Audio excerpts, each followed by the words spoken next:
Yeah. See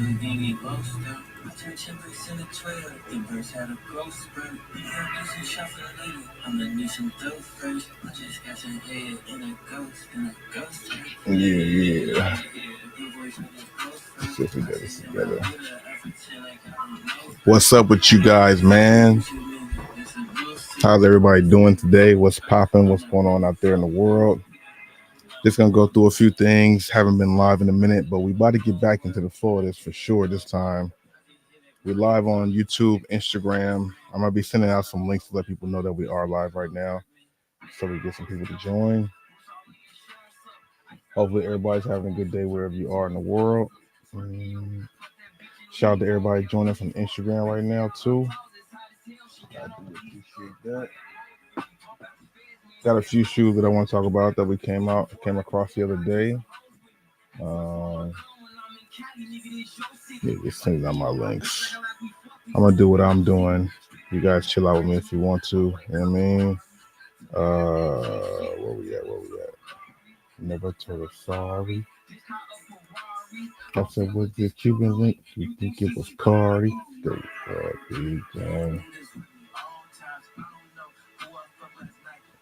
Gotta send out some links real quick for this. Oh, actually, I don't need to do it this way. I'm tripping. I'm bugging.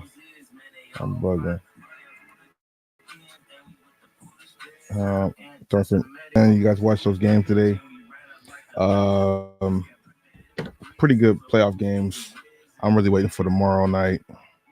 We got to see if Dallas, what's gonna happen with the Dallas and Clipper series, as well as Lakers, man. You know, not really sure if they can come back, but we got to see if it can happen. Anybody pick up anything recently over the past week? Let me see, where am I at right now? What am I trying to do? I'm trying to check this out and see how it's actually popping up as I'm doing this. So you gotta forgive me on that. Okay, so we are popping there. Shout out to everybody watching on Instagram right now. Yeah, man, came across a couple shoes the other day, actually making some moves around that I did not get a chance to see in store.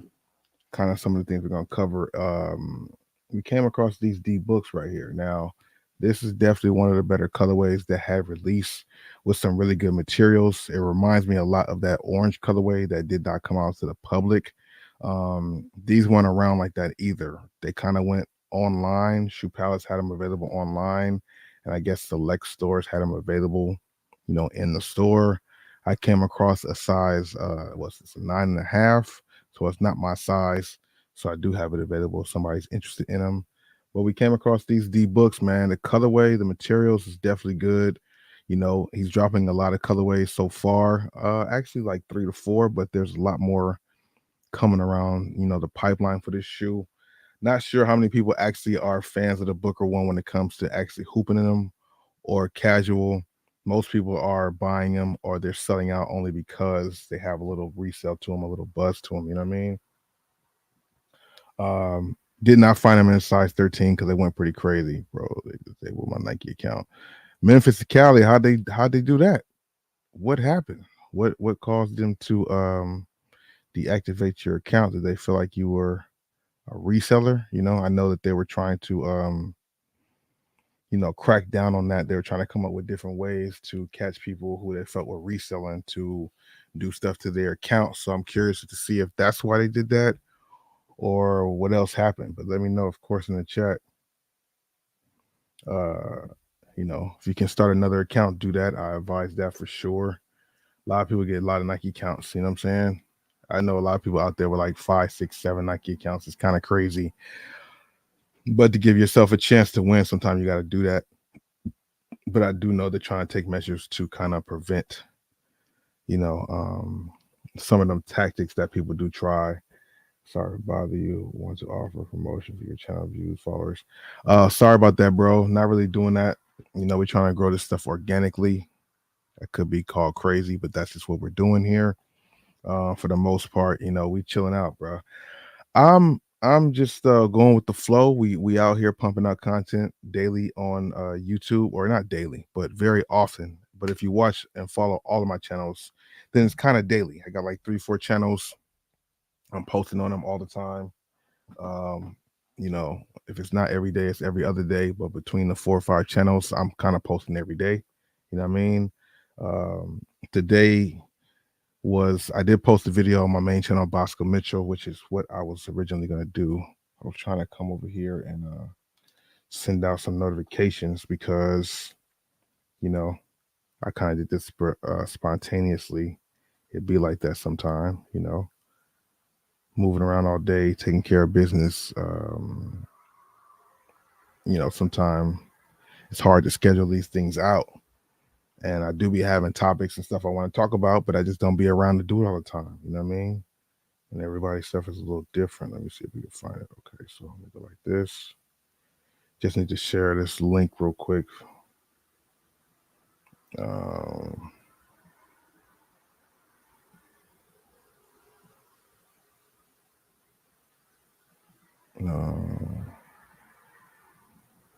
kind of weird to not see the Warriors in the playoffs right now.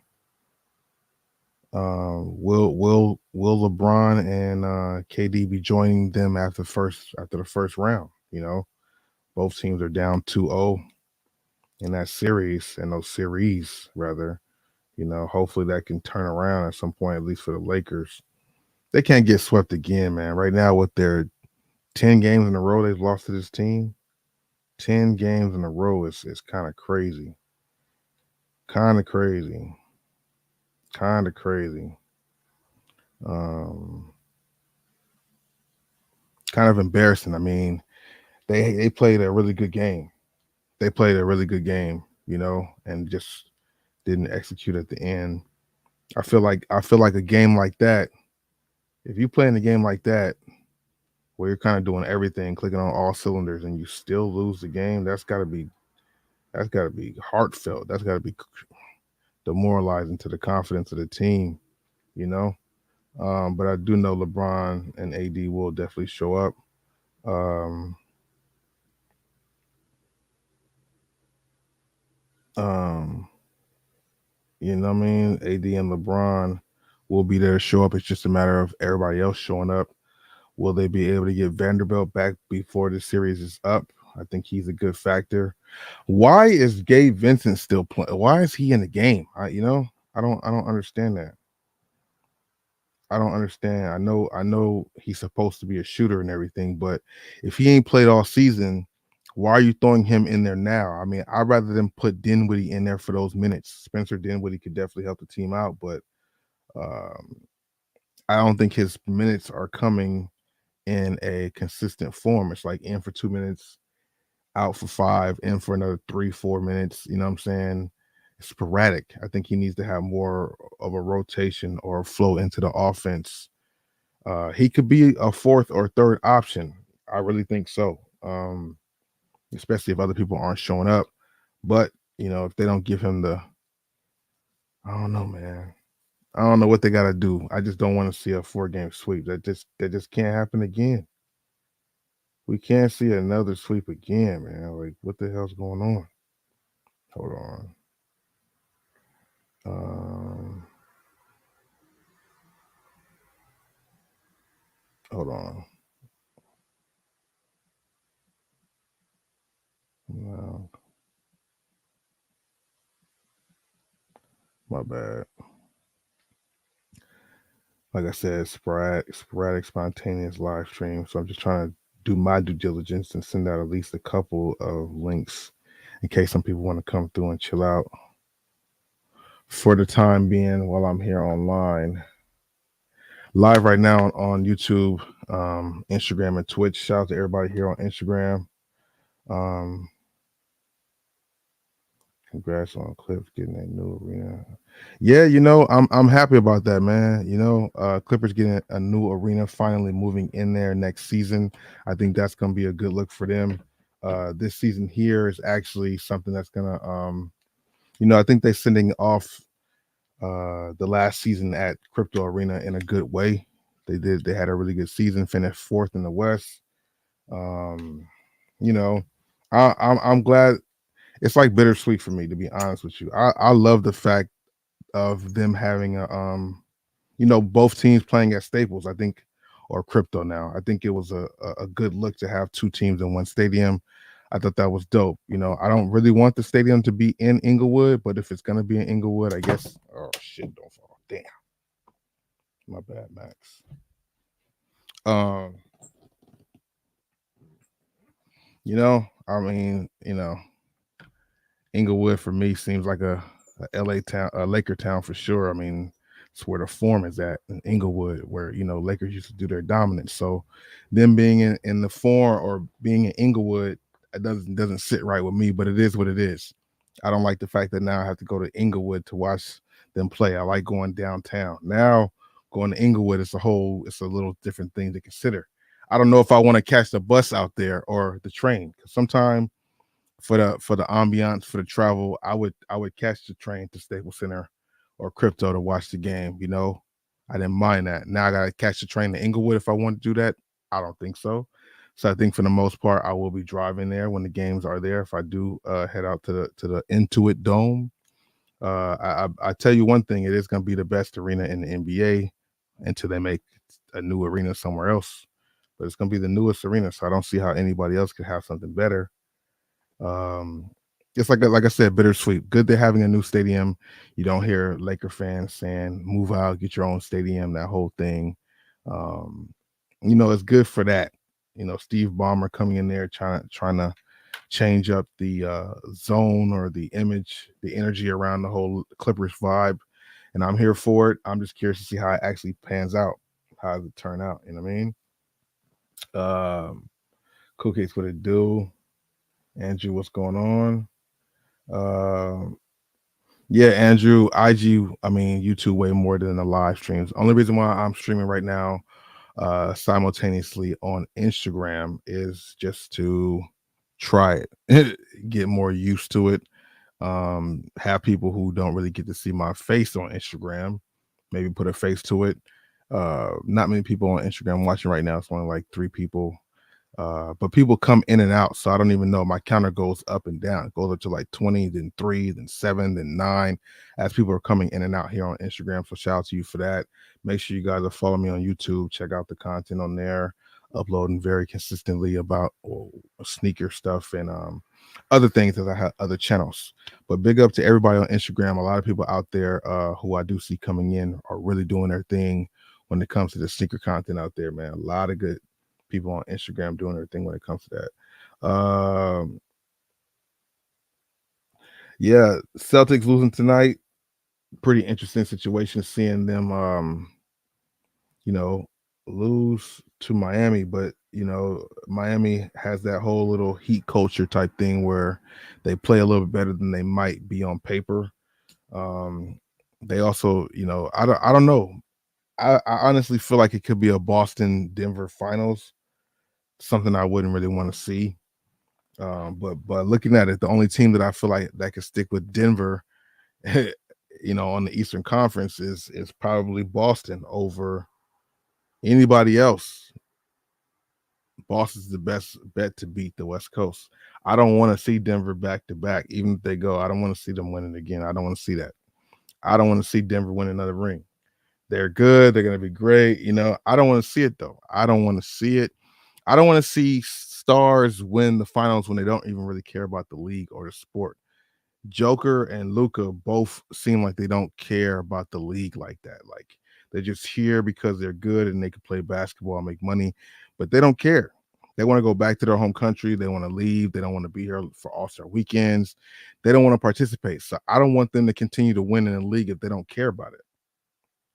I don't care about that. It doesn't look good that some of the best players or some of the top players or some of the popular players are looking at basketball, the sport itself, or the NBA as an afterthought, as a secondary thing. When Joker and them won last year, he wanted to go home to the parade for some other stuff at home, like that had nothing to do with basketball. So if y'all don't care about it, then nah, they shouldn't be winning. I don't want to see them win. I don't want to see it. Denver is a really good team. They execute. Watching that game against the Lakers, they have a good team, but I don't want to see it. OKC, Denver seems like it would be a good Western Conference Finals, but it might be a boring one also. I know a lot of people like Shaw, Gilchrist Alexander, arguably the MVP this year. But him versus Jokic in the Western Conference Finals, I don't know if a lot of people would look at. I mean, people probably would watch. Maybe I'm tripping. They do. Both teams do play really good basketball. They play the way you're kind of supposed to play, team basketball, multiple passes in each possession for an open shot. It's what you want to see. It's almost reminding me of the Spurs days. I love, I was a fan of Tim Duncan in his game and all that, and respect to the Spurs, but sometimes it was boring because it was just executed too well or too perfect, too fundamentally sound. Not a lot of dunks, a lot of crossovers, not a lot of step backs. It wasn't really, as they call it, sexy. Denver's kind of the same way, but they got a little bit more edge to them. you know that ending of that game, I haven't watched a lot of games front to back this season, especially playoffs, or just I mean, not especially playoffs, but during the regular season. But I tried these games out during the playoffs to see what was going on. I watched that last game. It reminded me a lot of the blender that they had in game one with LeBron and J.R. Smith, how he had a perfect game against the Warriors, and J.R. Smith messed up at the end for them to lose that game. It sucks that you can have such a good game and you lose. To me, it means like it makes it feel like that didn't even count. D'Lo hitting 6 threes for nothing. You know what I'm saying? LeBron hitting the 2 threes before he missed that last three for nothing. Because everybody's talking about LeBron missing that open three. Yeah, but he just hit two before that. Clutch moments in the game. You know what I'm saying? I was disappointed. I was that shot, boy, that Jamal Murray hit was in his whole rhythm. You could see him, getting back his rhythm live during the game, hitting some of the mid ranges, getting to the free throw line, hitting like 2 middies before that last mid jump shot he did over AD. The defense wasn't AD's defense was good, but not great. He probably should have played it a little different, made Jamal go to the basket more than go for the jump shot. I know a jump shot is a little bit more difficult than a layup, but at least with a layup, AD would have more help defense. LeBron would have been back there. Somebody else would have been. It wouldn't have been an easy 2-point layup. I know you guys seen early in the game, the boy Murray try to put LeBron on the poster, but he wasn't having it. So AD could have kind of remembered that play and foreshadowed him going to the baseline, or going baseline to the basket. AD wasn't trying to. AD was having pride not to let him go by him, which I get it. But like I said, you have more defense going to the basket than that jump shot, boy. I swear, man, that was a tough jumper. The way they set that up at the end, it was crazy. I'm not gonna lie to you, man. It was a crazy little scenario right there. To me, I still don't feel like Jamal Murray is him. I'm not sold on the guy. Everybody has their opinions. So we all entitled to him. I don't see Jamal Murray as that guy. He might be that guy for that team. He might be that closer. But I feel like Jamal Murray has he's a similar to like a Draymond Green or somebody like that, where you're really good in a system, but going somewhere else, maybe not so much. Like a Jordan Poole. Jordan Poole was really good for that Golden State Warrior team in that system, coming off the bench. But when he went and he was like the sole man of the team, you see how he's kind of struggling out there right now in DC. I feel like Murray's the same way. He's part of a well-oiled machine, to where he could pick his spots, and he's efficient there with picking his spots. I guess he did ball out during the bubble, you know what I'm saying? And caught fire from there and kind of kept his confidence up. But to me, I still don't have him as top. He's not a top 25 player in my opinion. I don't know if you guys think he might be. Let me know in the chat. But I don't see Murray as a top 25 player. Um, would I take him over Austin Reeves? I mean, I guess it's kind of, I guess you would have to say yeah, because he's proven it a little bit more than Austin so far in their both careers. But just as a individual player, he's not like one of the top two guards I go for, even though he's great and he did what he did against the Lakers. Um, I just think they're a good team together. I really think the Lakers should still go with the straight up matchup. I think and AD should go head up against Joker. There should be no double teams. If Joker scores, he scores. AD went right back at him, was putting up points, kind of going point for point. The only difference that really makes the matchup a little lopsided is the fact that Joker gets like 10 assists. So not only does he get 30 and 20, that 10 assists is accounted for at least another 20 points. So that's why the matchup don't seem like it adds up with AD and Joker, because yeah, AD get 30 and 20 or 30 and close to 20, just like Joker, which kind of offsets it, but them 10 assists, some of them assists that Joker's doing is three-pointers. That's an extra 20, 23, 26 points potentially. Who knows, depending on what, Denver does. So that's why they kind of have that little advantage right there. I still feel like a straight up matchup with AD and Joker would make most sense. I know Joker had AD in the blender, that a couple plays where he's behind Joker trying to block his shot because of the moves that Joker made. Some good footwork down there, but I think with a player like AD who's prideful, wants to be called, considered as a defensive player of the year. Um, I think AD would stand up to the challenge. And after you're playing somebody enough and seeing their moves, you can kind of get used to learn how to play defenses on them.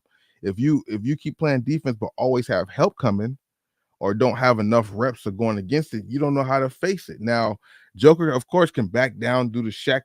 That's 2 points, and that's cool. AD was going right back and doing the same thing, hitting middies, getting some dunks. AD did his thing. Last game was not something nobody could blame on AD at all, not LeBron at all either. It's just the execution at the end, and maybe the others could have stepped up more. Maybe Austin, AR-15, Lemon Daddy, he needed to have some more points. Ruri should have had a little bit more points. When you playing against a team like Denver, it seems like you can't make no mistakes, or either you have to have a little more effort from other people. You know what I mean? Um, Yeah, man. Lakers could use Dwight Howard in this situation because he had something for Joker in the bubble. I know that was in the bubble, but still, I honestly feel like Lakers could go straight up AD guarding Joker, and everybody else just has to rotate on the other guys. If you let Joker get his points, his 2 points, but not getting other people's involved for threes and stuff like that, it'll be a lot better than all this help and then the rotations is not there. When you got all these rotations and people not keeping up the rotations, that's what leaves these wide open jump shots. It's all off the rotation. So if you have AD playing straight up man to man, that kind of keeps everybody else home, switching off them picks for Murray. That was the best bet. They were doing that like the whole game. It was the high screen and roll for AD and LeBron that started kicking it off a little bit more in like a little towards the end of the first half, and then the whole like third quarter. But then they just didn't execute fully the way down. I don't know, man. I watched the game, slowly but surely trickle the lead, trickle. I think it comes down to rotations, the rotations of the men. Like you need to have Dinwiddie in there more than Gabe Vincent. He ain't played a lot. He's just running around. I don't know what his real purpose is on the court. I think he does try to pick up full court when he's in there. That might help out a little bit, but other than that, we need more production. And uh, I'm really not trying to see another. I'm not trying to see another 4-0 sweep. G Daddy, what it do? Yeah, it's been a minute for the lives. Trying to work them back in there as often as possible. Right now, we live on Instagram, YouTube, and Twitch. So sub up to whichever platform you guys are watching me on. I do appreciate it. Um, that was a tough ending to the game, man. They executed. They did a good job. It got hectic towards the end, and the NBA and just basketball in general is a game of runs. You're gonna expect that to happen. The D'Lo foul, kind of iffy. He did get hit across the face. It was after he let the ball go.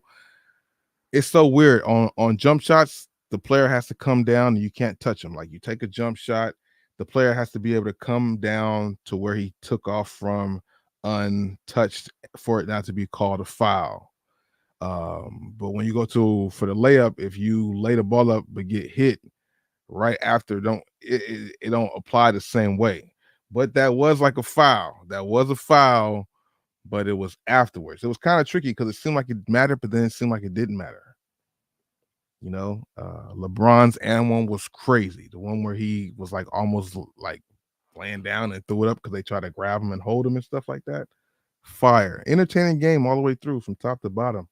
I just wish they could have pulled that off. And the thing is, some people are taking it as Lakers can do whatever they want to. Denver knows they got their number. They could be up by 30 and still Denver knows they can still win. I don't think that, man. I don't think that. I don't think that. I think the Lakers know they can do what they can do to get to that point. It's just about, you know, not having those laps in the games. There's sometimes for spurts in the game when they're lost. There's a machine. There's a rotation. There's a, you know, when in doubt, go to AD and LeBron. There shouldn't be 4 or 5 possessions where AD's not touching the ball in the post, or high post, mid post. AD needs 25 to 30 shots a game. LeBron around there too. Austin needs about 10 to 15 shots. Russell needs about that same or more, which there's enough possessions for this stuff to happen. It's just sometimes it seems like people get away from it. But they can't talk about AD right now, and you can't really talk about D'Lo because he's been showing up. It's just a matter on if they can hold on, bro. Hold on, man. I promise you, there's gonna be so much shit talking, bro. If the Nuggets win again, you know how much there's already a lot going on, but I don't see it the way everybody sees it. It's not just Joker just dominating AD. But there is one part of it that does separate it and make it seem that way, and it comes down to that third category. AD sometimes has more blocks, maybe have more steals, but those assists AD's not creating for his teammates like Joker does, and that them extra 20 points matter. Take away those 10 assists from Joker, take away 5 assists from Joker, they win that game. Take away 5 assists from Joker, they win that game. You know what I mean? Yeah, yeah. People can't get slapped in the face. I really thought that was a foul too. They should have gave him that with the free throw and the ball back, or what would have been? Yeah, it would have been the shot with the free throw as opposed to side out. And can't Ham's coaching is suspect. That's the rotation that I'm talking about, and it's been rumored. I've been seeing on my Instagram a lot that a lot of players. I don't know who gets this information, but I mean, you can kind of see that it could be true. A lot of players wanted Phil Handy to be the coach. They wanted Darvin Ham gone a long time ago, and they wanted Phil Handy to be the coach. And if you look at the game sometime, you see Phil Handy kind of doing some of the coaching work as far as like in the huddles or on the sideline, even like, no, this. It looks like Phil Handy has the job. So it sucks that it might be another year for this to happen, but it seems like the writing's on the wall if the Lakers don't somehow pull out this series or make a deep run. Darvin's out of here, and Phil Handy might just slide right on in there. He's a good coach. He's a player's coach. A lot of players work out with him. A lot of players do like him.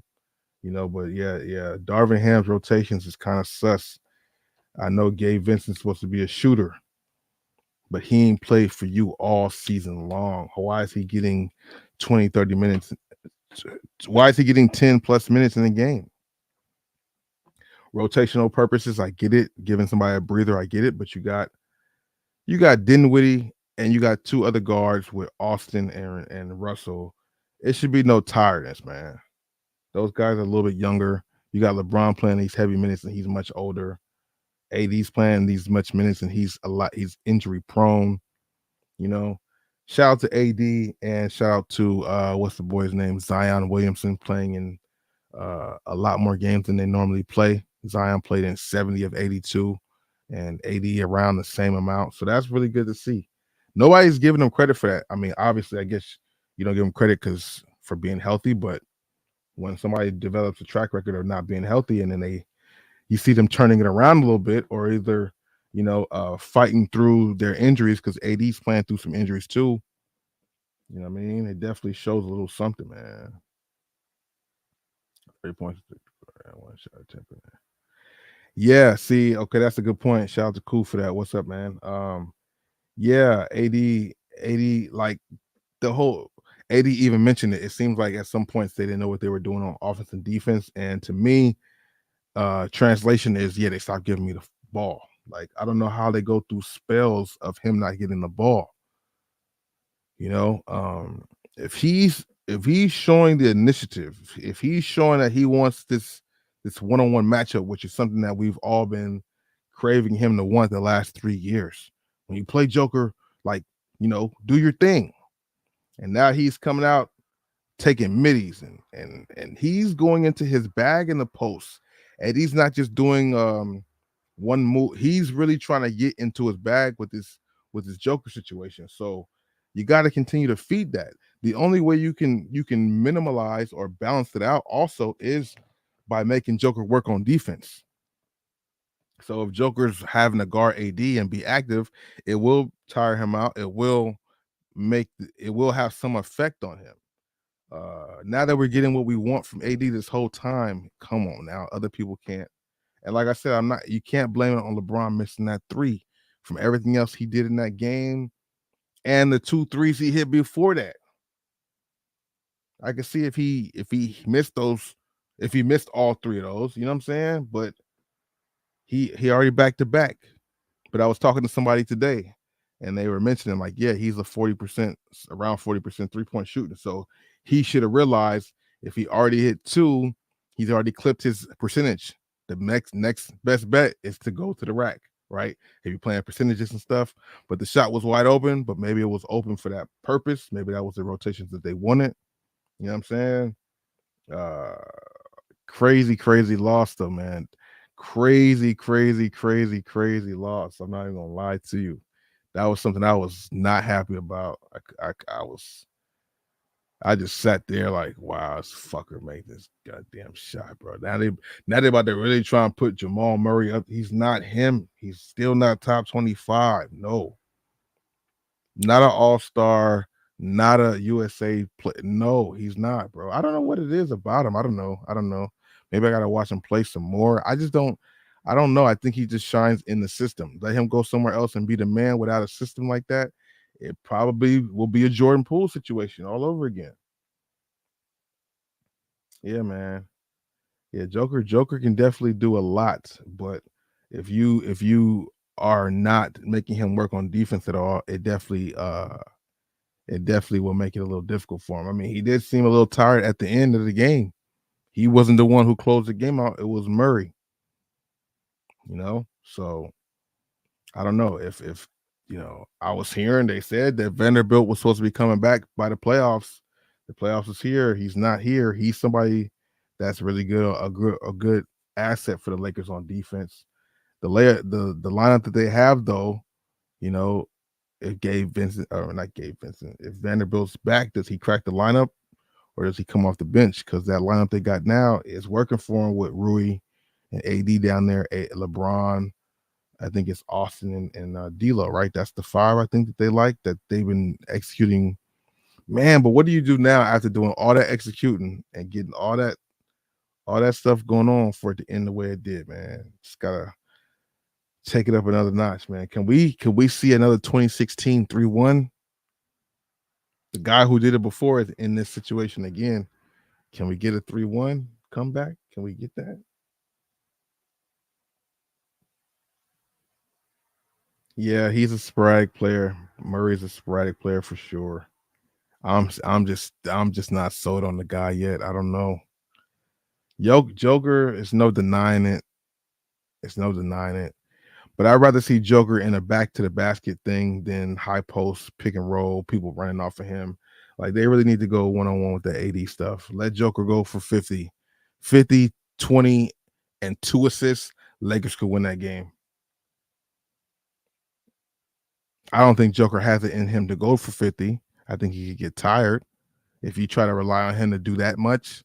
We never seen it before, so I don't know. But I think if you try to force feed, make Joker be the one to kill you without killing you with the setup of everybody else, because you get it. You got to understand, Joker facilitated and did his thing, but who hit the biggest shots at the end of the game to really? LeBron got the steal. I thought it was over. LeBron got the steal and dunked on Murray. I'm like, that's game. But they got it out quickly. Doom, doom, tipped ball. Porter hit the three-pointer. Porter hit the three-pointer. Murray hit the game winner. It wasn't Joker. And in those two possessions, Joker didn't have anything to do with it besides, I think, with the initial pick and roll to get AD onto Murray for that game-winning shot. Murray in rotation after hitting two in a row. That's the scenario. Just that's why AD should have played for him to go to the basket as opposed to for the jump shot, thinking that he could cover the ground and block it, which he could. But like Murray said, he's made shots over AD before, so he's used to that. He knows how to get that space. So AD really should have played trying to get the guy to go to the basket as opposed to the jump shot in that particular scenario. So it was Porter with an amazing 3-point shot. I tell you, after LeBron got that steal and got that dunk, and Joker did that bull with the try to get the foul but no foul called, I really thought it was it until Porter got the shot with like no seconds to shoot. Not seconds on the clock, but no seconds before a defender was there. He caught it. The dude was there. It was quick. It was a quick catch and shoot. That boy, that's what you call a shooter right there. That shot was a quick trigger shot, big shot. Without that 3-pointer, Murray shot don't, you know? So I really thought after the whole comeback, LeBron tip. Oh, LeBron with the steal. I'm thinking, how he gonna do this? Is he gonna allow himself to get fouled and not make the shot and then 2 free throws?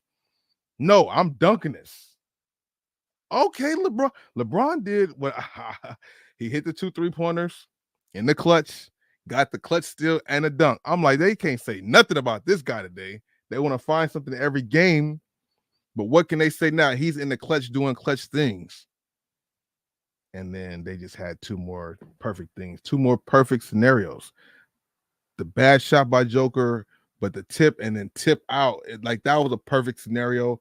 Reminded me a lot of the Kings and Lakers tip out to Ori for the shot. It just felt like that. It felt like that. It did. Whoever took the shot, missed it. Shaq or Samaki Walker, whoever tipped it back out to Robert Ori for the shot against the Kings. It was like the same kind of scenario, man. And at that time, I was, going for the Kings. So I was like, God, it just felt the same. It felt the same. The Porter shot felt like the Robert Ori shot. And then the Murray shot gave me feeling of the Kawhi shot against Philly when he was in Toronto, the one that bounced like 7 times before it went in. It felt the same. Felt the same. Yeah. He's Michael Porter Jr. is having a great week. His brother's not so much, but Michael Porter Jr. is doing his thing. Maybe his brother's being involved in stuff is giving him the light to be more shining on him. I don't know. One brother, some murder or something like that, I think. And then the other brother suspended or banned from the NBA for gambling. Speaking of betting on the NBA, like, I don't think that's the first time somebody's done that in this new age of betting and stuff like that. I'm pretty sure there's somebody else who was gambling on games and just ain't got caught. You know what I'm saying? There's no way with all this promotion of gambling that nobody else has done what Porter did, is doing or did what Porter did. You cannot tell me, well, maybe not to that extent where he's actually telling people what he's gonna. That's a stretch right there. But who's to say there's not more people on his same level? Two-way players, D-League, NBA players who don't have much money. You know what I'm saying? I'm surprised people like that were allowed to be betted on. Like, how did they know what this Porter guy is gonna have 4 rebounds or not? Like, who is this guy? I never heard of him till this scandal. You know what I'm saying? To let alone to place a bet on if he's gonna do higher or lower. Like, how did it even allow those? It should only be like the marquee players that get more than 20 minutes a game or some shit like that. You know what I mean? Maybe he did for that. Maybe he did for the Raptors. I never watched the Raptors game, so I don't know. I don't know. But that's just some interesting stuff right here in the league. I'm hoping tomorrow could be a sunny day because I'm really not trying to be down. I'm not trying to do that. Down 0-3 to the Nuggets. And then the Clippers got to win their game. I'm torn in that series. I mean, obviously, I want the Clippers to win more than the Mavericks to win, but of course, I want Kyrie to advance and do his thing. He's balling out. Luka gets the headlines, but Kyrie's really the backbone for that team. I know Luka gets the ball. I know he gets all the praise, and a lot of people don't like Kyrie still. But if you watch those games, Kyrie is still Kyrie, bro. Kyrie is still Kyrie, and without Kyrie on the team, the results of that last game is for sure not the same. But these playoffs have been pretty interesting so far. I didn't watch the Philly Sixers versus the Knicks. I just seen the highlights of that, but I did hear the end of the game was kind of crazy.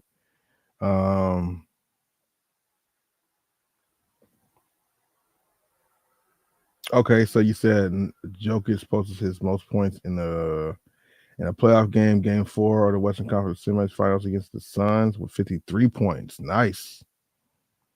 I wonder what that stat line was like. 53. What else did he have? And yeah, he can go for 53, but I think him going for 53 against this matchup makes more sense. It's all about the matchup too. The Lakers would go for him going for 53 points without 10 assists, 12 assists, because that means that not other people got involved, which means less threes were involved. And based on how the Lakers are playing, I think if Joker had 53 and 20 with like 4 assists, I think they could have managed that. I just think it looks different. I just think it looks different because a lot of them things that Joker's passing out for are 3-pointers, which are much harder to recover from than a bunch of 2s in this league. You know what I mean? In my opinion, so we got to see what's up with that, man. Playoffs is here. Good time of the season. Who knows what's next for these guys?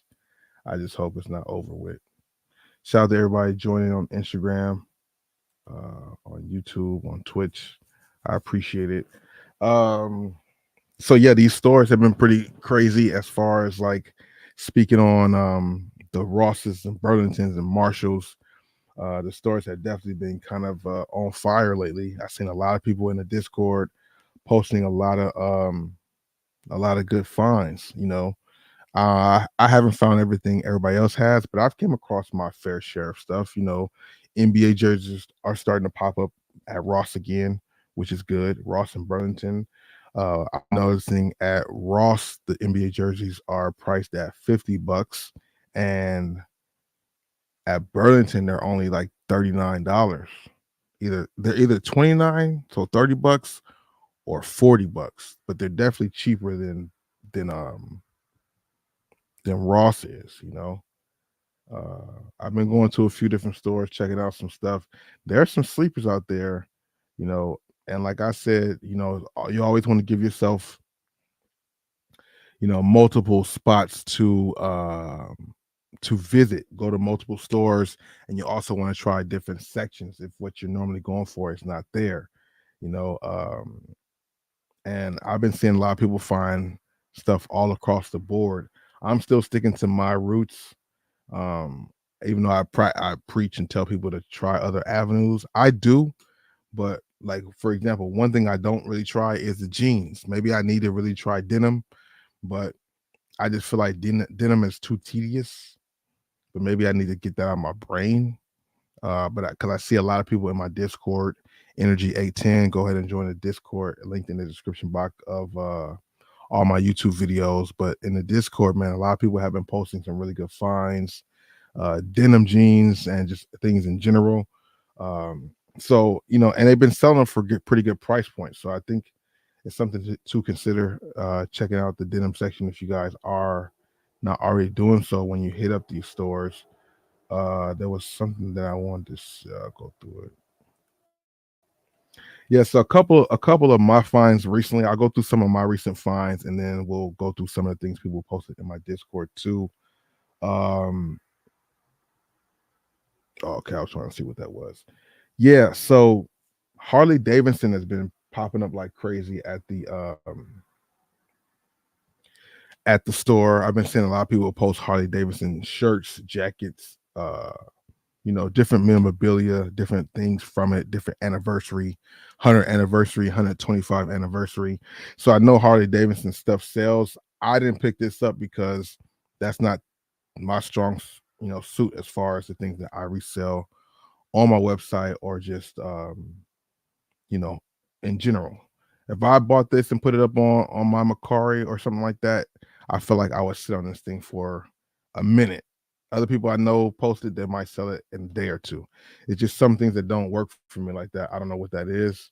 Um, but so I left this Harley Davidson shirt, even though it was only like I think it was like $14.99. But I didn't feel like sitting on it. If it was some sports stuff, maybe I would have scooped it up. Um, then Air Max 97s. There's so many things at the store right now, man. I'm gonna tell you guys this. If you're here and you do regular just shopping for your own collection, I always say it. You definitely should check out these discount stores first. You might be able to find a pair or two for the price that you're gonna pay at a retail store. Then again, some retail stores have really good markdowns right now. I know Shoe Palace has a lot of markdowns. JD Sports has a lot of markdowns. Those are probably the two stores with the most markdowns when it comes to like non-discount stores. Um, so you gotta just do your due diligence and search both places. But some places you'll find, at a JD or a Shoe Palace, you'll find the prices there better than you would find at a Ross or Burlington. But it's just really about where you're searching at, and what you're actually looking for. But Air Max 97s, more and more colorways are popping up now at Ross too. Last time I went, I found the golden bullet, I guess it's called, the Air Max 97, the classic one. They've been showing up with those there. I came across these personally. Of course, a lot of NMDs have been popping up, but those prices are around $64 and they're kind of flooded right now, so I kind of stay away from those. The days of the $25 Ultra Boost and NMDs are no longer here. Unfortunately, they caught on to it. No more $25 Ultra Boost. I haven't seen that nowhere in a long time. I still have a couple pair that I'm waiting to move, but now that I have these replacement boxes, don't have it next to me. The replacement boxes is going to really help with this type of stuff here. Finding shoes without the box. Now you have a way to get a replacement box. I'm curious to see how that plans out next week, or not next week, later this week. For those of you guys watching on Bobby Thrift, I will be sending in some items with the replacement boxes. I will keep you guys posted on that to let you guys know what's popping, because I know it works. A lot of people have been talking about it before. I just been iffy on it, but now I have a little more information to make me feel confident about it. So we're gonna check that out to see what's up. If you're on Instagram, my live stream might end shortly because Instagram only allows you to stream for an hour at a time. Currently at 48 minutes. So if it just cuts off and you're here, sorry about that. Come on over to the YouTube or Twitch, because that's where I'm live streaming mainly. Where we at? So yeah, NMDs. I've been seeing this colorway a lot. Laker jerseys. Laker jerseys are popping back up, which is a great sign for one, playoff time, for flipping if you're trying to do that, or for personal, because they're, like I said, at Ross they're like $50. At Burlington they're like 39. I got to look on my other to see, because it was much different. I don't think it was 40. I think it was 30. I think the jerseys were like $29, if I'm not mistaken, but I can't remember off the top of my head right now. But NBA jerseys are back. NBA apparel is back. Personally, I found Laker jerseys. I found Clipper NBA apparel, like the tearaway pants and a couple shorts. But I've been seeing in the Discord, which I'll go through in a second, some of you guys have been finding team issue stuff that's like really good team issue stuff too. So Uh, be on the lookout for that. I'm waiting for more jerseys to pop up, more and other players. You know, I found the Kevin Durant jersey at a TJ Maxx. No. The Kevin Durant I found, well, the Phoenix Suns Kevin Durant jersey. I found that at Burlington. Then maybe like last month I found Mitchell and Ness jerseys at TJ Maxx. The Blake Griffin jersey, Lamar Odom jersey. They had like a Derek Fisher jersey there too. But TJ Maxx is stepping into the game. You know, they're under the umbrella of Marshalls, and Marshalls have been getting NBA jerseys and NBA apparel for a minute now. So TJ Maxx is jumping into there too. So if you haven't considered TJ Maxx, you definitely want to visit there, even though they don't have a really strong men's section. They're starting to trickle in with some stuff, and they're getting some of these things too. You know what I mean? Um, a lot of shoes that are in store now are at these discount stores too. You know, more NMDs, um, gloves. You know, all different sections to hit up there, man. Gloves $7.99 that normally go for $25, but on other platforms they go for even more than that. You know, Sean Weatherspoon's Adidas popping up there too. I think for like 25 or $30. They had a good little resale to them, but they're kind of a flooded situation now, so not really worth scooping up like that. You know, uh, that's something you always got to consider is the recency and how often and how flooded. We got these college all-star jerseys. My finds have been pretty cool. Not too crazy, but definitely still solid. I'm still going off my slides and stuff like that as we're into spring summertime. Uh, but one thing that I did find was I kind of fell into it again.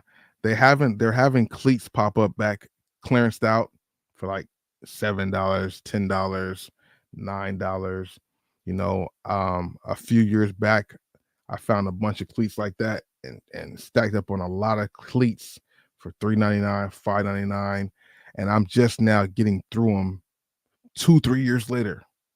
So that's the one thing, man. You gotta be, you know, I sat on cleats for a long time. Yeah, the pandemic came involved, which was part of why I held on to things so long.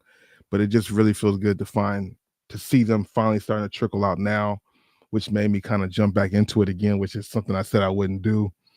I found these cleats right here, these purple cleats, for $9.99, size 15, but the recency, very recent, 60, you know, from 50 all the way up to like $75. So I took the chance on that. But I definitely don't want to get caught up again in that whole ordeal with getting a bunch of cleats and end up missing the call and having to sit on them. I found some track cleats for $2.99, $2.49, and they retail for like $180. So only margins like that, which is what I was doing before, but something like that I'll take a little bit more of a chance on. But $9.99 for these cleats, they go for like anywhere from 50 and up.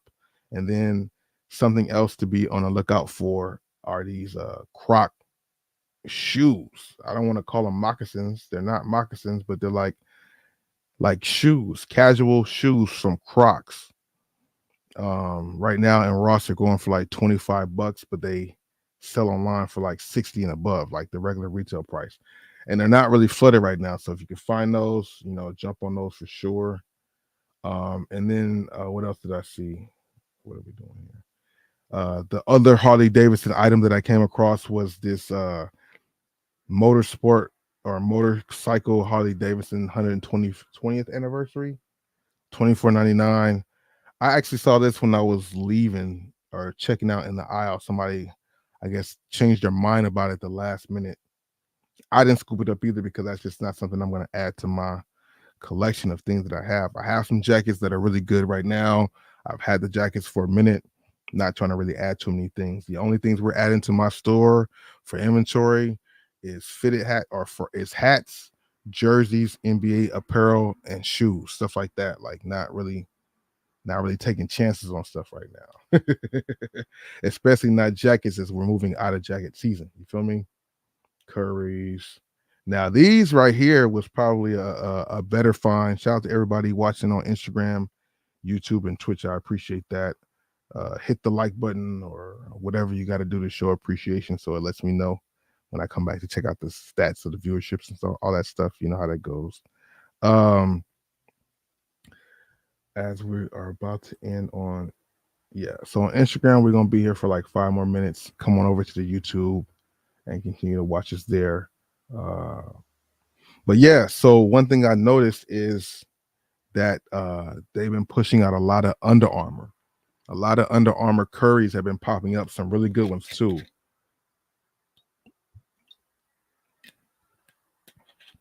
Some really good curries that got some potential profit or some good profit, because a lot of people do like curries.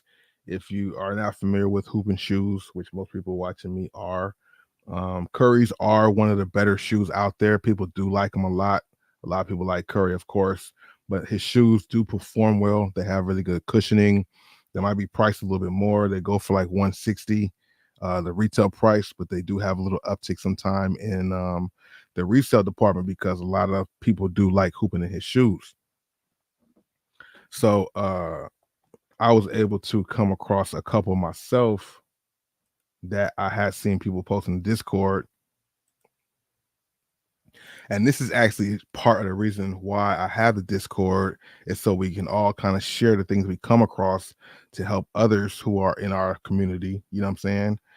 Know what to look for, find what to look for, know what to search for. Makes everybody's trip just a little easier if you have a heads up on what you're going for. It's also dope. I like to go in blind when it comes to searching for shoes, or even on my normal page, my main channel. I like to go to places not really knowing what's in there, because it makes it more of a better experience when you come across good things in there. But yeah, it's always good to have a little heads up to let you know. For example, I wouldn't know about some of the denim that's being sold or resold if it wasn't for people in my Discord. So shout out to everybody there. I don't want to say any names because I can't remember everybody, but I know we got a lot of people in there. Pick C's really big in there. America, we got a lot of people. Steve, we got a lot of people in the Discord. Tan Lines, a lot of good people in the Discord showing some good stuff. So shout out to that. But we came across these curries here. I forgot the name of this curry, but it is a pretty popular one. I found these in a 10.5. These are on my website right now, boscosgoodies.com. If you're interested in the shoe, go ahead and hit me up or try to scoop them up. If you're here and you're a supporter, I'll give you a better price than it's listed for. That's the kind of the point of supporting. If you support and you shop with me, of course I give you guys a discount. Just let me know you watch the channel, you're subscribed or whatever. For the most part, that's where all the traffic's coming from, is from people watching, because I don't promote it anywhere else but my videos. So if you ever see something on my website you want a little discount on, feel free to let me know, and if I can do it, for the most part I will. You know what I mean? But we found these size 10.5, really dope shoe. These guys are going for like 160 all the way up to like 180 on eBay, on other platforms too as well. I have them on my website for a little while, but I might either consign these at like GOAT or Fight Club, because these people do want these. I don't know. It depends, if the energy's right, people like them in the videos. Maybe we'll. Okay, I'm about to flip over to something else too, because we do have a giveaway going on the channel, and I do have a raffle coming up for the military fours on the 29th of this month, live on YouTube. It's $20 per ticket, or if you shop on my website, the tickets are in $10 increments. So if you buy something that's $30 on the website, that's 3 entries into the raffle. Buy something that's $50, that's 5 tickets. Buy something that's $10, that's 1 ticket. So if you want to get in, the best bet is to buy something from the website.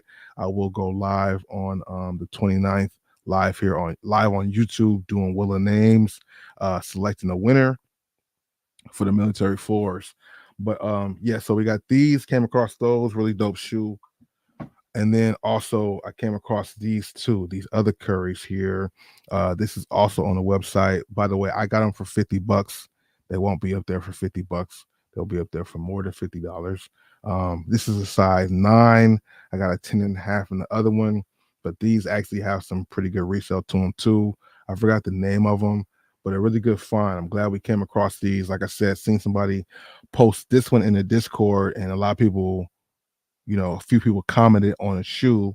So when I saw, all I saw was like just the side of it. I was like, oh, that's the shoe from the Discord. I just went and grabbed it and put it in my cart and came and looked at it later on. You know what I mean? Looked it up later because I saw somebody in my Discord post it and they were already talking good about it. Memphis, California. I would definitely post that on my I would definitely do that. Post it on my story. I had meant to do that, but I just been busy and didn't get to it. I think we're still live on Instagram right now. It told me that it only allows an hour at a time. I don't know. Maybe I don't know. We'll figure that out. But yeah, so it came across two. It's Under Armour season right now when it comes to the basketball shoes for sure. At Ross, it's Under Armour season. I'm finding a lot of Under Armours in all type of Curry flows, all type of different Under Armour basketball shoes, track shoes, running shoes. I'm seeing a lot of Under Armour pull up there. They recently, the quarter just ended. The new quarter just started April 1st, I think it was. Last day of the first quarter was March. So a lot of people, a lot of buyers were doing different things with the stuff they were selling from selling them to retail stores to then the discount stores. So now it's the flow for the discount stores to start having more stuff there. As you guys have been noticing as you get out there, you know what I'm saying? Okay, those two are not that. Yeah, and then some of the other items that you guys might have seen me scoop up on Bobby Thrift. I've been doing a lot better in sending them in like right away. I don't try to wait. I try to send them in as soon as I can. I try to make the listing while I'm in the line paying for them. I got to get in the habit of that because that's the worst thing, to forget to post things or to lag sending them in. You know what I'm saying? No more for that. We're trying to get them in, get them out. You know what I mean? And speaking of the website, boscosgoodies.com, I did lower a lot of the prices on the items that I do have available. So, there are some Jordans, there's some Jordan apparel, there's some Nike apparel. I got some Union Jordan collab stuff. I think it was like the sweater and the sweats up there still. NBA jerseys, hats, a lot of good stuff on there too. So yeah, that's that. We got that. Let me pull up the Discord. Was there more finds on my end? I think that was it as far as for me. Wait, no. Yeah, so we got the jerseys again. Yeah, so that was for me. My Discord finds pretty solid, nothing too crazy. More so just a heads up type of find. The things that I found give you a good heads up to know what to look for. You know what I'm saying? Shout out to Kicks of the Day in the Discord. You come through and post what shoes you're wearing for the day. I appreciate the participation in that always. Just trying to build up the community with the Discord, of course.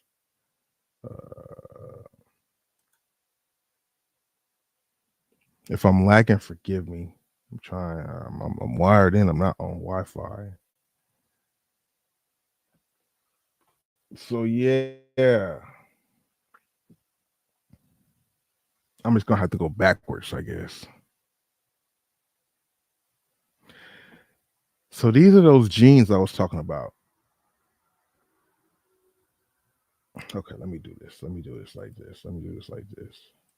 I'm gonna take that down real quick and let me queue up the Discord so I can scroll downward. Because scrolling backwards would just be a little annoying for me personally. So I don't want to do that. Let's see.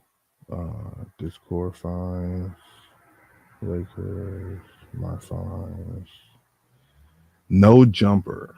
Not a fan of no jumper. Not a fan of no jumper at all. No jumper is bad for the culture, bad for rap. I'm not a fan of no jumper at all. That was something I wanted to talk about. I'm not really in the mood of going down that road right now, so I'll get to it maybe a little later. I'm trying to queue up my Discord right now. Okay.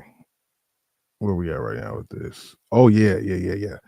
Yeah, there's some solid finds. There's some solid finds. Let me cue this up, man. This is what I'm talking about, though. This is why the Discord is what it is, because it's let me know what was going on, because I didn't know. I didn't know it was getting spices like this. I was hearing the rumblings, the rumors and stuff, but I didn't know until we got out there to see what's up. So I think I can stop right there, right? No, I can't. Damn. Yeah. Big shout out to everybody in here in the Discord. Big shout out to everybody just in general chilling out with your boy. Okay, I think we kind of queued up. Shout out to everybody who came up on the who was able to hit on the military force. We got a few people in Discord who hit on a military force early, the shock drops and stuff like that. So congratulations on that. A lot of pairs being made. Let's see. A lot of pairs being made. Okay. So yeah, so we got the Discord finds. Let me go to we're gonna come back. We're gonna come back to the Discord, but since I'm right here,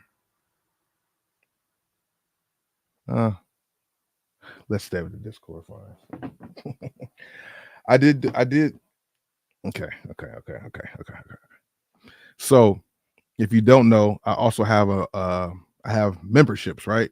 Memberships. So the membership level on YouTube, the Retail Reserve membership. If you need help grabbing shoes or items that I find, whether it's in the discount stores or the regular retail stores. If you sign up for my membership on YouTube, my monthly membership on YouTube, Retail Reserve, you can shop through my videos. What I mean by that, I have to explain it for people who might not know or might be here for the first time. If you watch my videos as I go to these stores, I show you guys different products and items on sale or for retail. If you see something that you want that you can't find in your area, can't find it online, if you are a member of my channel, we will have a communication line set up to where you can let me know about something you see in the video, and I will go back and scoop it up for you. You send me the money, I go scoop it up and ship it off to you, and everybody's cool. I actually picked up a few shoes the last couple days for some channel members. Myself, briefly, we came across a LeBron 20. I forgot the name, but this one represents his daughter, if I'm not mistaken. We found these on sale for $89. There are on sale most places, but you really can't find them in a particular size all the time, or the price might be different. I've seen them on sale for like 150, 129, but I found these for $89 and we scooped them up. My member got them for $89, the same price I got them for. Very dope. LeBron 21. LeBron 21s have definitely been knocking it out the park, and this colorway is one of the cool ones. Not too crazy compared to what they got out there, but it's definitely a solid, clean colorway. But yeah, we scooped this up for one of my channel members, so shout out to that.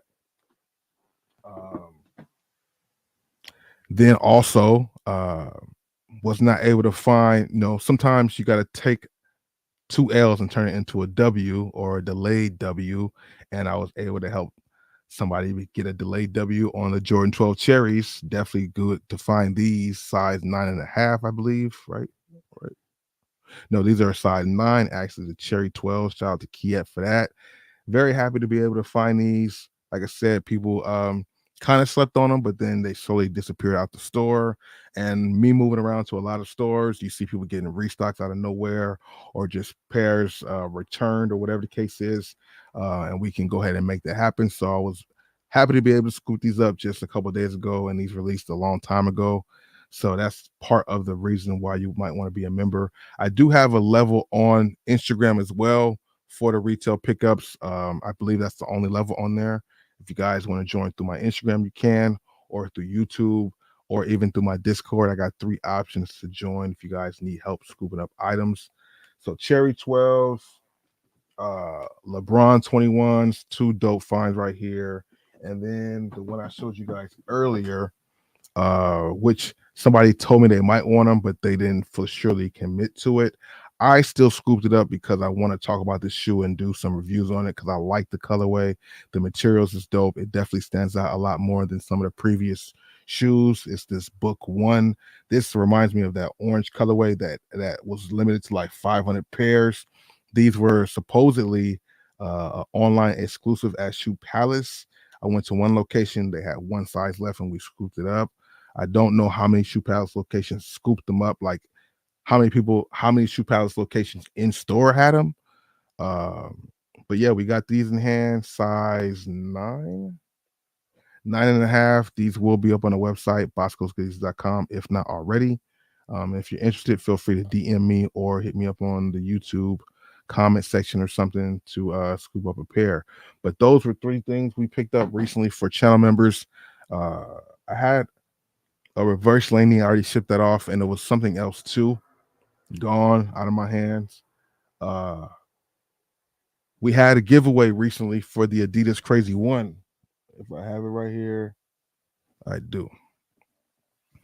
So we had a giveaway on the channel for the Adidas Crazy One, the black colorway. The video had to get to 200 likes. If it got to 200 likes, I would go ahead and select somebody from the comment section. I did that. I reached out to them. They didn't answer. They didn't reply really. I think I reached out twice in the comment section. Nobody replied to me. So, a lot of people have been asking, about the giveaway or, trying to, get the shoe. So I'm going to go ahead and select another winner. I'll announce it in the next video that I upload. I'm going to pick somebody else from that video. So you still have time to go to that video, hit the like button, leave your comment, which is, your shoe size and where you're watching from. And I'll pick somebody at random from the comment section. Big Money Sonny, what it do, bro? Just I hadn't been looking at my chat. I just seen you in here. What's going on, man? How you been, man? Long time no see. Hopefully everything's okay with you. But yeah, so I will be selecting another winner from that same video because the first person didn't claim the prize. It's been long enough. The one thing I don't want to do is reach out, wait 7 days, say they didn't answer, and then pick another winner. And then when I pick the new winner, the first winner is like, yo. So I gave you more than enough time to claim your prize. I hit you up in the comment section and you didn't reply to me. So we're going to go ahead and select somebody else. And we're going to bring those back again. We're going to bring back more giveaways again. So just watch the videos on YouTube, hit the like buttons, and leave the comments. Just follow the directions and we can make it happen some more. You know what I mean? Because I definitely have more shoes that I want to do giveaways for. But I want to make sure I want to support the people who support me. You know what I mean? That's how we doing that. Shout out to everybody coming through on a late night stream. What time is it over here on the West Coast right now? It's only 1:42 a.m. It's not that late. We've been live for about an hour and 12 minutes right now, just talking about a bunch of random things.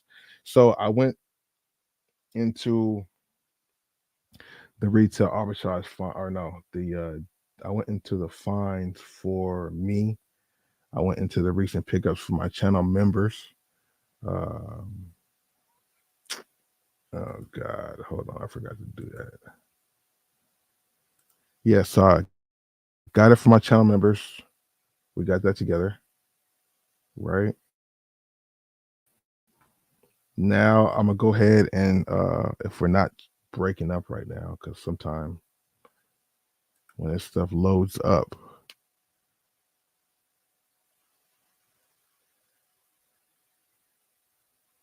sometime when I load up, I'm lagging. So,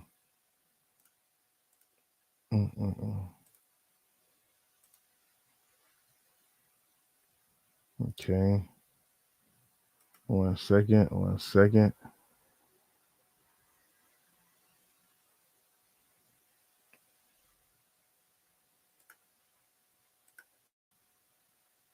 Okay, hold on 1 second. Just trying to get this together. Let me get it together. My bad.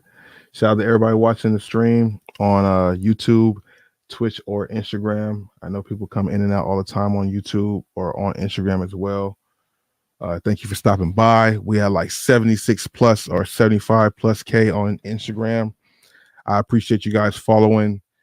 staying tuned and being interactive with the posts that I make on the shoes that I come across on the daily. We find some pretty good stuff out there, and I appreciate the interaction. And Instagram is acting funny as of late. I don't know what's going on, but I noticed on my end they're making me follow more people than I was following. So I constantly see myself unfollowing people on Instagram because I never followed them to begin with. So at some point they're making you follow people that you don't know. So you might start seeing dips in your subscribers or your Instagram followers because people might be subscribed to you newly when they didn't subscribe to you at first, and now they're unsubscribing. I'm noticing that a lot with my Instagram. Every few days it goes down.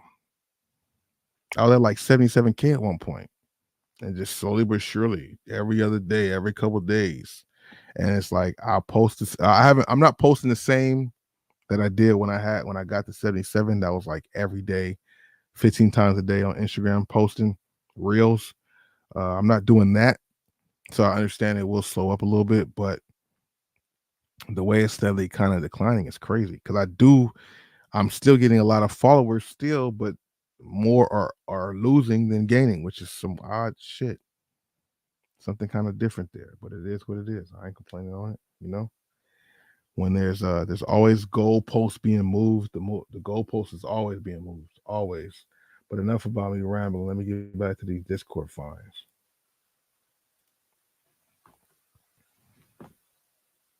Mm-hmm. Okay. So big shout out to the homie Pick C, as you guys can see his name, Pick and C, not Pixie, but Pick C. He definitely holds down the Discord. He's out there often, very often, either as often as I am, or maybe even a little bit more. He's always coming across some good stuff. I guess he came across some Levi's boots. Not sure what it's looking like. He said they haven't sold yet, but he gonna take the chance. So Pixie, if you're watching this, like you always do, once something sells, let us know what the results were. Um, Maybe he could get this off now, or maybe he might be sitting on these until the winter time. However, I still think that might be a good look. I personally would probably pass because I've done the same thing and sat on stuff for much longer than I really wanted to. You know what I'm saying? What else we got in here? Shout out to the people who won on those Kobe's. If you didn't know, We Are Jimmy was good. Yeah, a lot of people have been finding the MBO twos and MBO ones popping up at Ross. We talked about this before. A lot of different colorways of the MBO twos have been popping up there for sure. Jordan 37s. Yeah. We Are Jimmy. Shout out to you for these finds right here. Jordan 37s. I've seen this one before. That might be too loud though.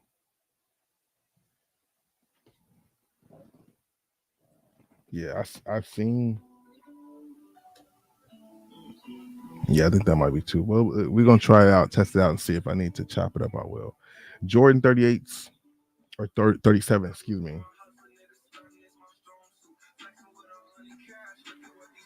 Shout out to the homie L Chevy. Always has really good finds. I trust this guy.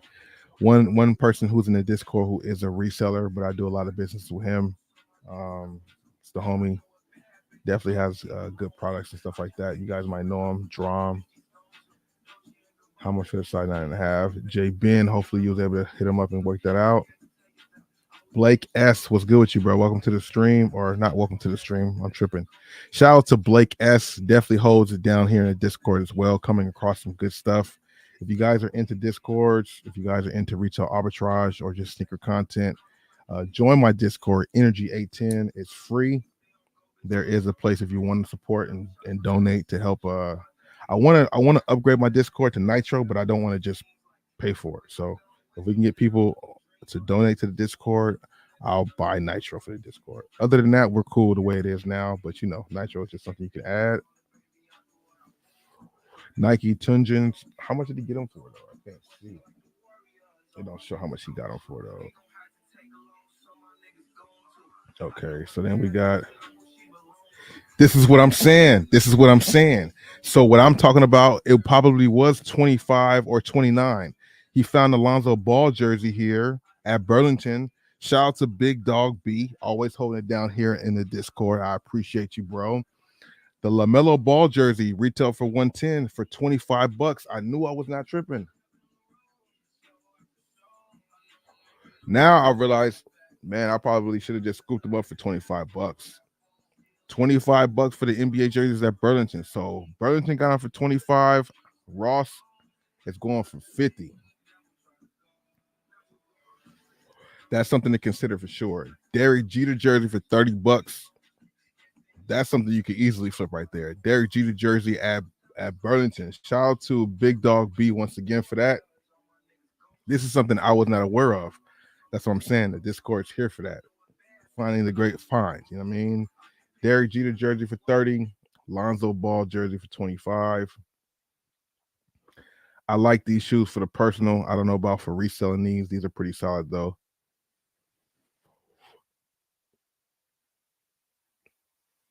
Not bad. Some more dialogue about the shoes. Yeah, that Lonzo Ball jersey for 25 bucks is fire though. What's this? Oh, some more Pixie back again with some more Harley Davidson merch. Only thing I don't like about the Harley Davidson tags is they don't tell you like the normal retail tag on this little MSRP. You just gotta figure it out. USA baseball jerseys posted by Cam. Then he also found the Dodger jerseys. Also, looks like these are some Burlington finds. So shout out to Cam for posting that in the Discord. Appreciate that. You know what I'm saying? Cam just advanced to level 2 by posting some pictures in the Discord as well. Undefeated, of course. What else we got over here? Pixie again with another what's the baseball jersey, or is that a soccer? I think that's a baseball jersey, not soccer, right? Or is that soccer? I think that's baseball. But then I really feel like it's soccer. I think you guys can let me know more than I did. Yeah. Taking chances with no comps. I know, those shoes. I just seen what you said, cool. Those shoes could go, but I don't think so, bro. I couldn't. Not that I couldn't. I just don't want to right now. Unless they were like 25 bucks or 30 bucks. I feel in my brain that he probably paid 50 for them, but he probably can get like 150 for them. You know what I'm saying? Shout out to everybody joining. I appreciate y'all. What else we got going on? So then there's that. Okay, now Pixie once again. I feel like these are Uggs. I've seen these in a couple colorways. I didn't bother to look them up. I didn't see him post this in the Discord, or else I probably would have took a glance to look them up to see what they're retailing for or reselling for. I had to check that out to see. What's this? What kind of shirt is this? Is that like a Nike Travis Scott shirt or something? I don't know what this shirt is right here. I gotta figure out. Can I reply to that? Let me see. What kind of Nike shirt is this?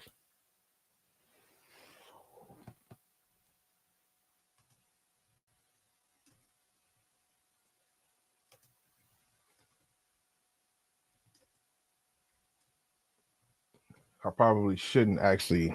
Damn, I'm tripping. I'm over here replying to messages at 2 a.m. My bad. Thompson LAFMO found some Trae Young 2s clearanced out. It looks hella cheap. I don't know how much you got them for. Now, this was something I was really excited for when I saw this. We got NBA and college jerseys posted up. I feel like this is Burlington. So, I mean, Dame Lillard don't play for them no more, but, we all know him classic years playing for Portland. So that, I feel like that has some value to it, especially the black one. And then you got the Texas Kevin Durant. The Texas Kevin Durant college jersey. So college jerseys are popping up at Ross in Burlington now. Did not know that until like recently. You know what I mean? Shout out to P. Smith for posting these jerseys though. I need some Harden jerseys. I need some Iverson jerseys. I need some Kyrie jerseys. I need some better LeBron jerseys. Who else? We need some more good jerseys. You know what I mean? I got a good amount of jerseys on my website. I don't mind flipping jerseys. I like jerseys for myself personally too. So I feel confident in the market for those and knowing how to move those around. You know what I mean? I do have a jersey giveaway coming up soon too on the channel, so stay tuned for that. Pixie once again. Boom. See. Hold up. Hold up. This is the point of the Discord, man. I tell you every time. The Discord is a point of reference, bro. Ain't nothing special, just a bunch of cool people just doing like-minded things. But it's a good point of reference, and I'm gonna show you why. Because I didn't know this. But let me do two things. I had no idea about these cleats. I did, but I did.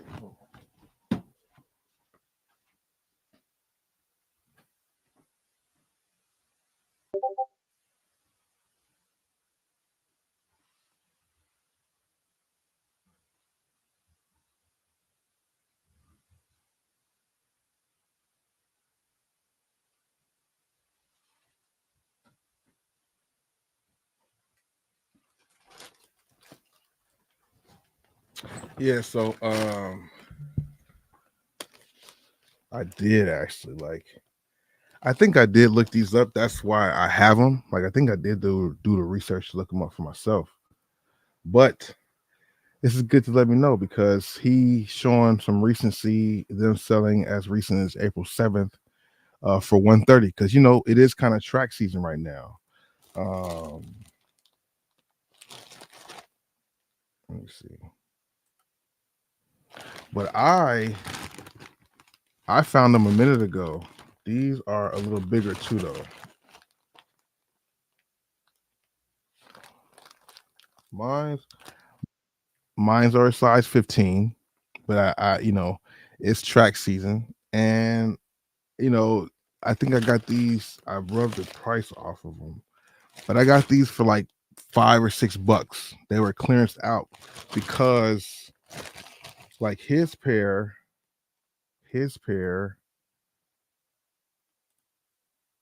I think he has the spikes. I don't know, but my pair didn't have the spikes. But when you run track and stuff, you don't need you come across and do the spike thing all the time. So I found these for like it was like under $10, maybe like a couple months ago, and so boom, it is like I said a bigger size, but I do have them here. He got them listed for 130. There is profit in cleats. There are still some that I would take a chance with if it's something like this, because like I said before, time and time again, I got burnt a couple years back right before the Pandeezy, right before that whole shutdown. I flooded my crib with a lot of cleats, track cleats, football cleats, soccer cleats, lacrosse cleats, because they was all clearanced out at like $3.90, anywhere from 99 cents all the way up to like $6, $7. And I've gotten rid of a lot of them, but it took a long time, long time. So I'm not really diving back into the cleats like that, but something like that, or in one of my recent videos, I don't know if you guys saw that or not, but we came across I came across these, and these have a same resale price as like a resale price like I just showed you on those other cleats. And I got these for, where is that? Can y'all see that? Is it focus? uh it's not too focused, but I got it for $2.49. I'll do that for stuff like this, you know. No cleats on, no spikes on these either, right? No spikes on these either, but 249 for knowing the retail price of these normally, somebody will take those for $70. And I came up. You know what I mean? I fuck with that. I fucks with that. And I would now going okay, hold up. Shout out to Eric. What's good? Welcome to the Discord. How you been? Hopefully everything's good. Um yeah, I know. At 2 a.m. hit everybody up. I know I didn't realize that till right now. Like and somebody just responded too. Maybe it was him. Let me see. But yeah, so that's good to see. I mean, he got a much more frequent size of 6.5, 6.5. Is that 9.5? That's 9.5 he got in his. Yeah, because if it was 6, it would be on the other side of it, right? Yeah, that's a 9.5, 9.5. So that's a really good size right there. I wonder how much he paid for him. Did he put it? No, he didn't. He didn't see. He didn't see. Okay. Did he respond to that other message? Oh, okay, maybe not. If he did, probably all the way down at the bottom. So let me go to this. Let's see what else we got here. But that's good. Shout out to Pixie for that once again. Pixie, Harley Davidson motorcycle gloves. Now you know that's gonna be good. I didn't know to look for that. I will be looking for that too. I look in the gloves, but I just be looking for Nike and Under Armour, like the college and stuff like that. It's always good. I mean, not that if I would have looked at, I mean, if I went to the glove section and saw that, I would double check and check it out, obviously. But now that I know that there's something to look for, something else to look for. Florida merch. I found these same type of shorts for the Clippers. What's this? NBA sweats. This is Pixie once again. Are we sharing? Are we sharing on YouTube? Okay, we're sharing.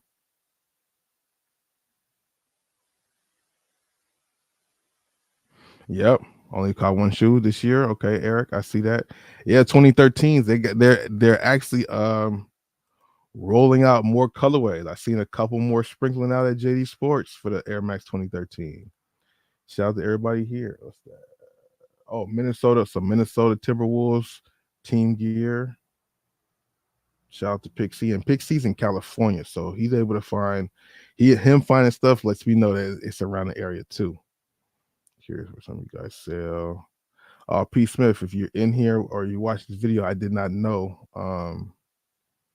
I didn't read that. I did. Sometimes I'd be so busy I don't see all the messages, so I don't reply. But okay, so Pixies mainly on eBay, Tan Lines, eBay, Poshmark, Macari. Okay. Shout out to Tan Lines for posting the USA soccer jerseys, as it's perfect time to get those right now too, as the Olympics is right around. What else we got? Okay, America got the military force. I think we've seen everything. Okay. These cleats are popping up all over the place too. Shout out to Cam for posting up. Now, I don't really have any information. I haven't really looked these up, but I do see a lot of people scooping them up, and everybody's saying the same thing. They're flooded, but they move. So obviously there's some profit there. I don't know how much they're retailing for at the Burlingtons. Most people finding them at Burlingtons, but I'm sure it's a pretty good situation there. The Star Wars Crocs. A lot of good Crocs are popping up, man. A lot of good Crocs are popping up at these discount stores too. Don't sleep on the Crocs, bro. And you know, summertime's right here, pretty much. Chris or Jordan Poole. I thought this was Chris Paul jersey. Jordan Poole jersey for $25. See, Burlington is doing it smart. Ross is tripping. Burlington over here, $25, a $25 holla, a 25-cent piece, a quarter. Meanwhile, Ross is trying to be $50, $49.99. So that means, well, people are still scooping them up. So I was about to say, look forward to them going, on sale on clearance, getting marked down, but people are still scooping them. It is the playoffs. It is a $50 jersey as opposed to 110, and people are scooping them up because it's the number 6 jersey and not number 23. But if people could just have some patience and not scoop them up, and they could drop the price down, because $25 is money. I'm mad that I didn't scoop them up from Burlington. Or did I?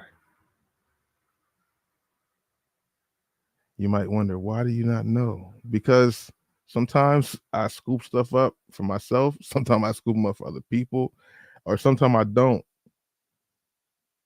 Was that the one that had the defected one? I did find a LeBron jersey that had no size tag at the bottom. But $25 for that is, yeah, this tag wasn't on the LeBron jersey. That's fire though, Chris Paul jersey. New era. Okay, never seen that. Vintage hat at Ross from Pick C. Shout out to that, Pick C. America at the Dodger game. Now, Herbs. Shout out to Herbs. Never really maybe newer to the Discord. I appreciate you posting this. I've seen these also. The Sentinel. They're $12.99. Resale for $50. I didn't know that. I scanned it for Amazon, and it's I gotta get ungated in that, even though I'm ungated in the Funkos, but certain ones you have to get ungated in that too or some shit. So I didn't scoop it, but because it didn't sell on Amazon and I wasn't really familiar with it like that, I left it. I wouldn't scoop it and put it on the website. I would have, but I just left it. But these are floating around like a lot. Like a lot. Shout out to the Kobe's.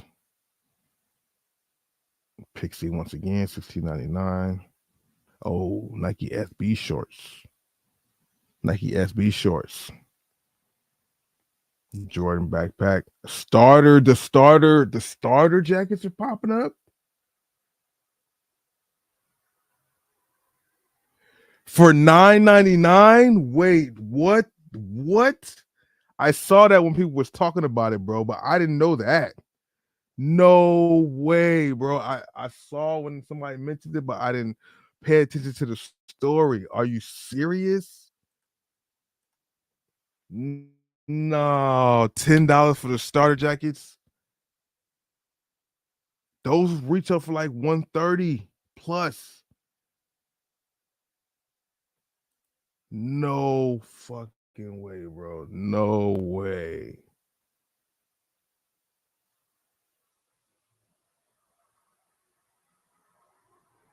Huh? Maybe they put the shirt price.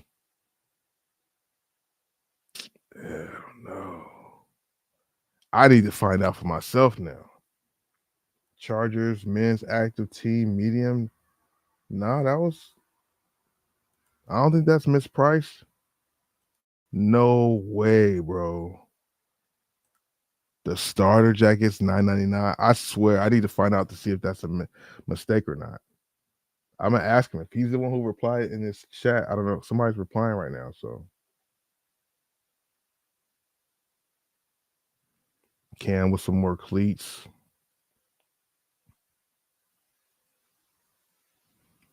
So they are selling for money. So they're going for $24, but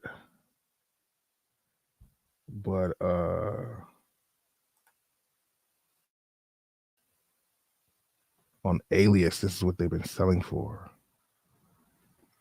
What? $25 on March. They sold for $195. Whoa. Hey man, shout out to the Discord.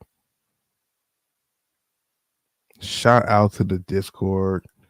Anybody and everybody participate in the Discord. Rico Beast with the Iversons. What? This is crazy. This is crazy. I'm not putting extras on there or anything. $25 for 190. Yeah, Eric, $9.99 for a starter jacket is wild. What, bro? That's fire, bro. That's dope. And he got a whole cart of them. You know, and the more platforms you have to sell that you can utilize, the better. You know what I mean? Memphis, California. Yeah, man. $9.99. Are you out of your mind? Like the McDonald's commercial. What's this? Some Jordan stuff right here from Pixie. $16.99 for 75. $19.99 for 75. The cleats. Yeah, man. It's out there. If you're looking for some inventory to add or just get more or whatever, or even for the personal, like it's a good time to shop there for both yourself and or, you know what I mean? And or and yourself and somebody or for somebody, you know? Um, my only question is, will the retros come back? I haven't seen anybody posting any retros anytime recently. I'm curious to see if that's going to happen. Will any of the will any of the Barclays pop up? The Air Max CB94s? You know, any of those recent colorways? We got MBO2s popping up. You know, what else? What else? What else? What else is down the road, bro? That this is letting you know. I mean, who knows? Summertime, they're gonna kick it up even more. You know, they're gonna try to find a way to get this product out, I'm sure. But $24 for these is crazy, bro. And then all the colorways. Oh, he found a pink and white one. Pixie cooking out there. Alpha cooking out there, man. Hey, man, shout out to that. Shout out to that. $17.99 for the Trae Young 2. Thompson LAFMO. So maybe the last one he posted was like $17 also. $17 for the Trae Young 2 makes a little bit more sense. I could rock with that. I could understand that. I could understand that. Hold on. Gotta put this on. That's crazy. That's crazy. So we got some more Nike merch, 175. Nike T, 110. Is that jersey 175? More cleats, 24.99. Yeah, cleats are popping up everywhere, man. Cleats are definitely popping up everywhere. What? Wow. Blake ass just got these off Goodwill for $100.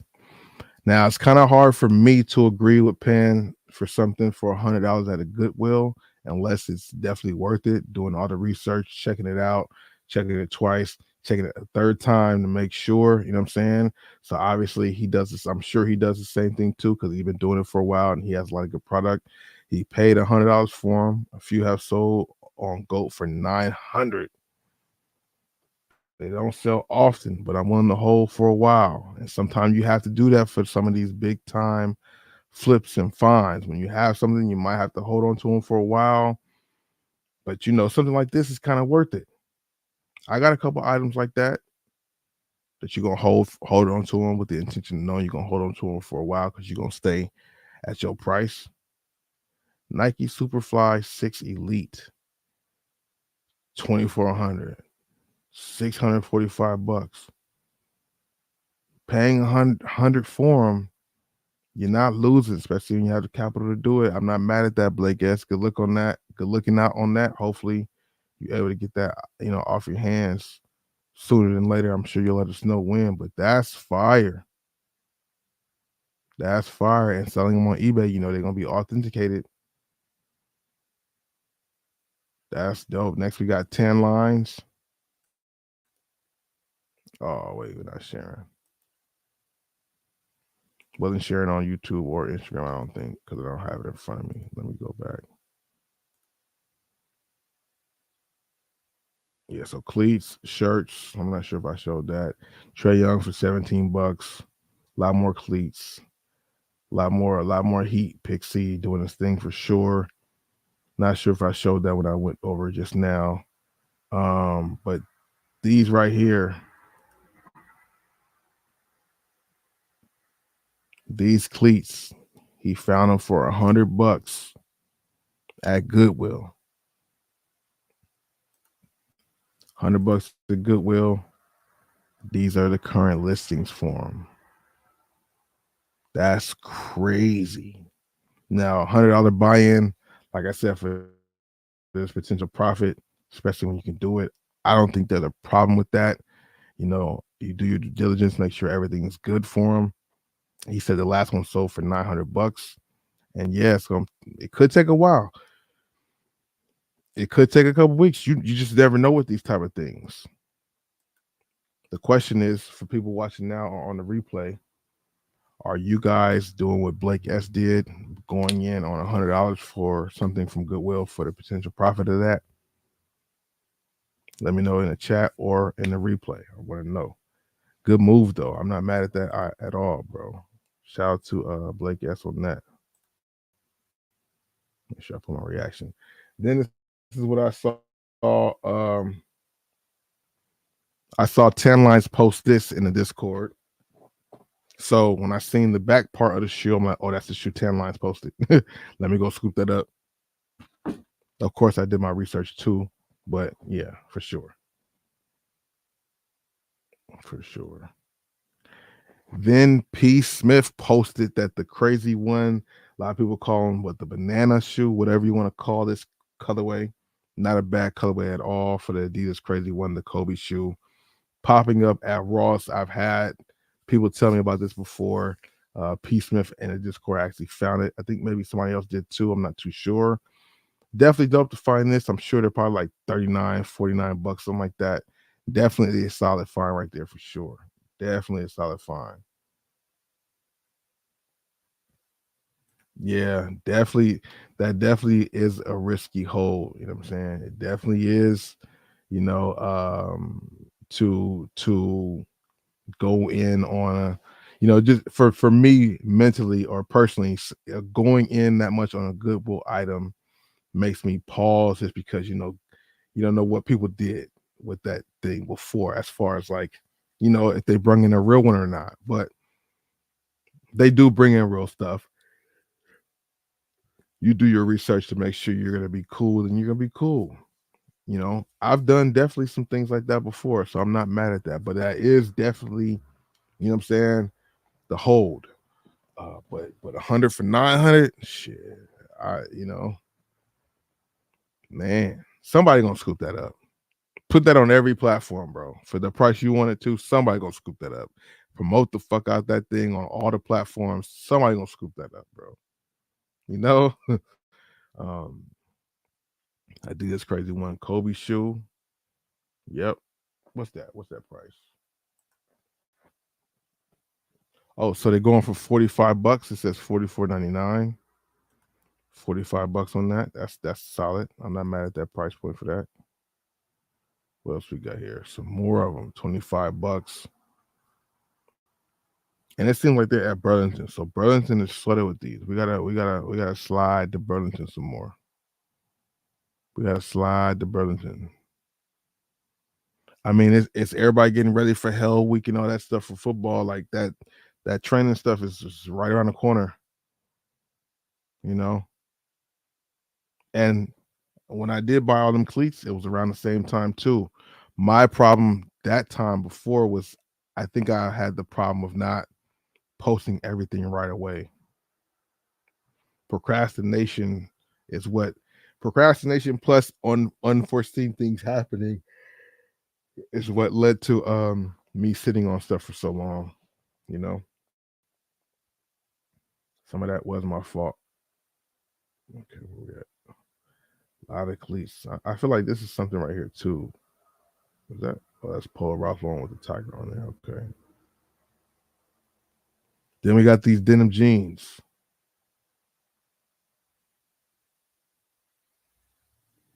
Some more of these are popping up again. Pixie. Once again. Yeah, so be on the lookout for some denim. Gotta hit the denim section up for sure.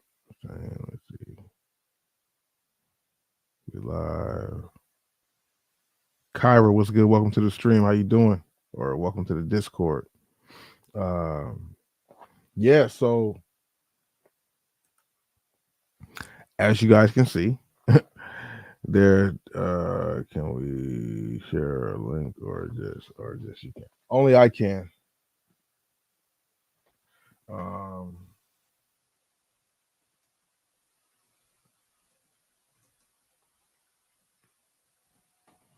yeah, but yeah. So you guys see Discord finds. Definitely some solid things out there. I didn't know I looked that up there the whole time. I did. Yeah, how can I? Hopefully, I can find other text fleets. Yeah, you're right.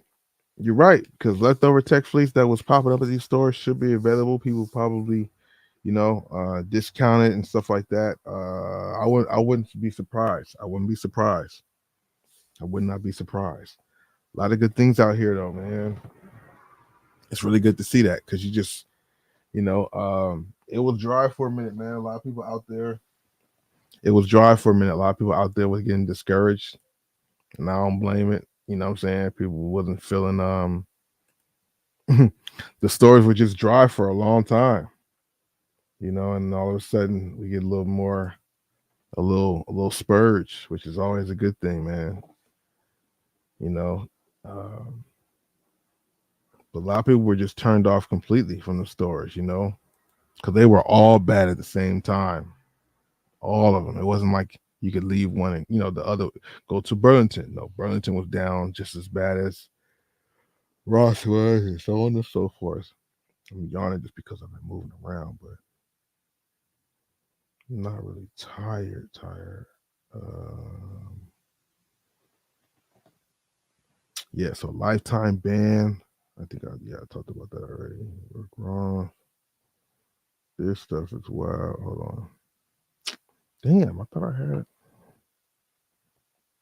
I really thought I had something else queued up. Top 10. W Flame. Yeah, nah. Then we got tomorrow. Got to be a good day in basketball world, man. Tomorrow has to be a good day in basketball world, man. I tell you, we cannot afford Blake Griffin retiring. That's unfortunate. I get it, but yeah, man, it's unfortunate, man. Blake Griffin's career is done. Definitely provided us with some good highlights. Solid player. The question is he a Hall of Famer? I don't.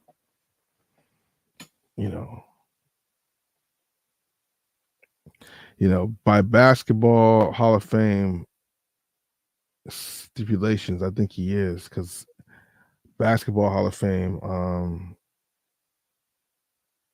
basketball Hall of Fame. What does it do? Basketball Hall of Fame. They include everything.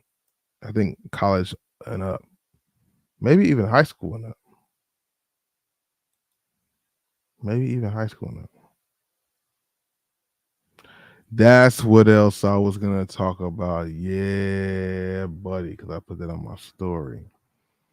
Let me see how I could do that real quick. Yeah, good job, good job. Thank you, Eric. Good looking out, bro. Um, Omni and the Hellcat. Omni and the Hellcat, huh? That's crazy. I mean, he's already serving 5 years. Already serving. Um, yeah, I think he's already serving like 5 years for the already serving 5 years for that piracy. Is that is that what it was called? Piracy? Internet something, some internet stuff he was doing. Yeah, that's what it was. Mm, mm, mm. Yeah, let me go back to it then. That's unfortunate, man. What's gonna happen with Bape? What I know Kuka had an issue, but I mean it's I mean, no, no, not feeling sorry for nobody, you know. I only did what he did, but damn, mm, he already got. Man, that's crazy, bro. What I'm saying is crazy is the fact he had to pay for lawyers for his first case. While he dealing with that case, he got that Nike lawsuit. It's like they were keeping that going on, trying to drain his pockets while he in jail already. Like it's like, dang. So I'm like, did he even have lawyers to fight this at all? Like, you feel me? Because like, I mean, I know he got a lot of money for the first thing he did, but I know once they seized a lot of stuff, they took a lot of his bread, but he did make a lot of YouTube money. So I don't know how they were able to decipher it because I don't know the real details of his case like that, you know. But yeah, Omni being, ordered to pay 8 million in trademark infringement. It's a lot, bro. I mean, he made, like I said, I don't know how they deciphered his money up from that internet thing he did compared to like YouTube and the merch. Do they say he got, that YouTube, because his YouTube channel was big and it was lucrative. So how do they decipher what he bought with the YouTube money and what he bought with the other stuff? Because if I'm not mistaken, he still has like his cards and stuff like that. Like they didn't take everything from him. But I mean, with something like this, like I said, they're going to, I don't know all the full details. Let me see if they have other stuff in here. Cause that's crazy, bro. You know, you got to with stuff like this, you got to get in and get out. You know, get in and get out. Do it for like a small period of time and get out. You know, terminate it, end it, be done. You're not gonna get away with it forever. You know what I mean? You know. So he did a fake Chunky Donkey, a fake Freddy. He did this. I mean, something like this is like, I mean, it's all blatant and all wild, but bro, this is extra. This is OD. So you're gonna copy their most popular. Okay, I thought it was more so off like the Jordan 1 thing he did, which is the same thing, kind of what I'm saying, but because Jordan 1 kind of faded off like that, but he went for the most popular Nikes and tried to just switch it. That's like begging it, bro. That's like begging. See, I don't know if it's true, but I feel like there's a proper etiquette or artistry to maybe doing some bootlegging and getting away with it or copyright infringement and not really drawing a lot of attention to yourself. Like the way he went about it, like it's all wrong anyway. You're not supposed to do it. So I'm not trying to promote doing it or nothing. But I feel like the way he's going about it, if he's doing this, he's just begging Nike like to come mess with me. You know what I mean? Like he's he could do this. He would. That's crazy. If this is what he did, and just let me clear and say my thoughts. I'm saying by him copywriting the most popular shoe, that's gonna get on their radar easier than it would if he just did a Jordan 1. I mean, that's still a popular silhouette, but it's like fading off. It's not really hype for resale type purposes. What Cool Kai did with the Jordan 1 silhouette was very intriguing and it brought your eyes to it, kind of like, kind of drew that, hey, look at me attention. I would feel like there's a way you could do this, but be more slick with it. You know what I mean?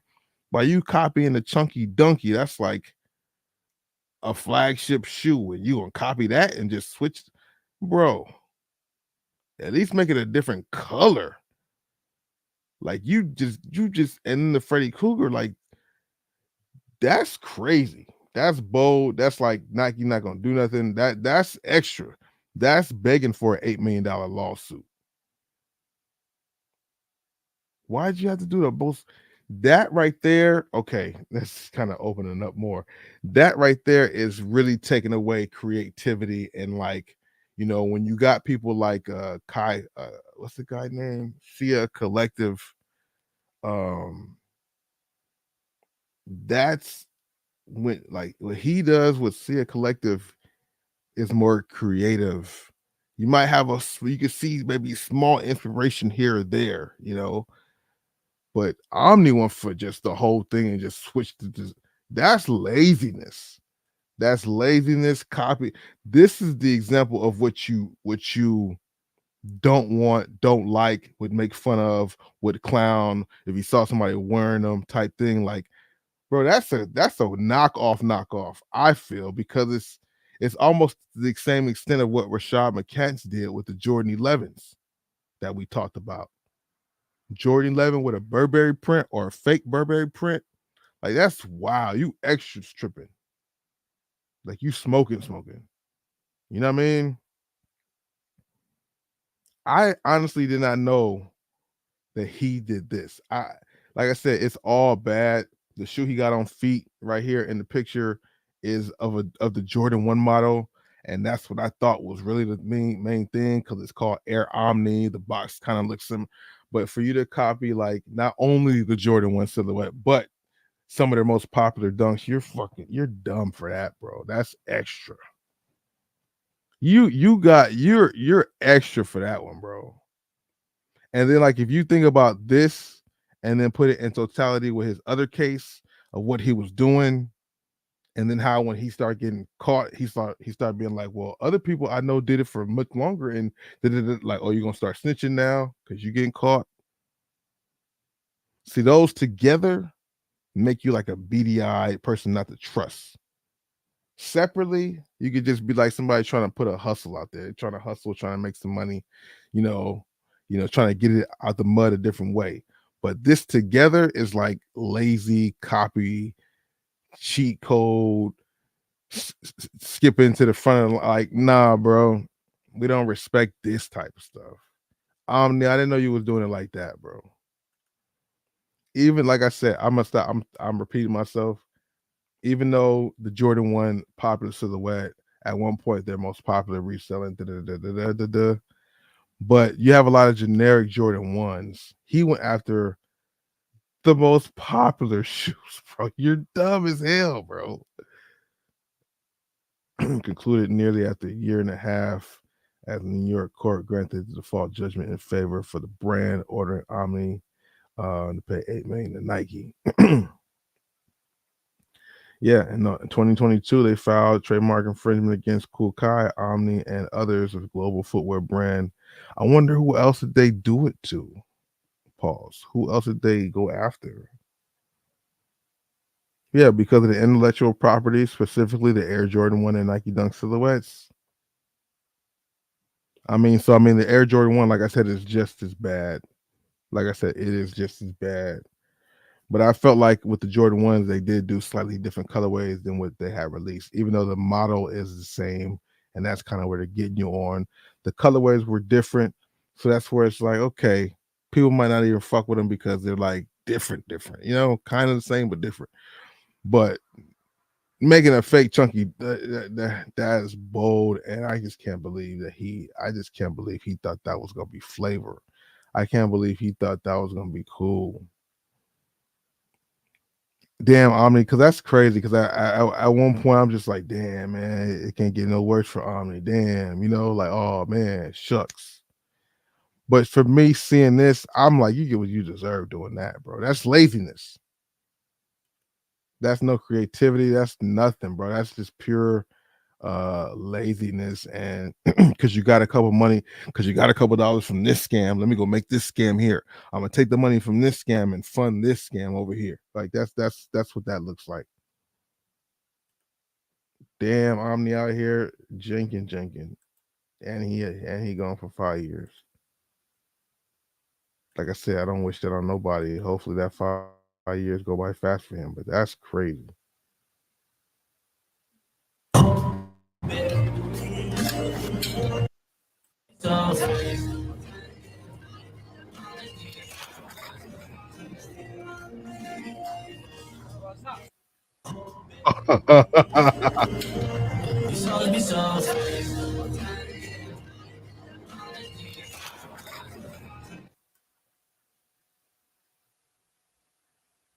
He shot himself. He did the cheddar bob.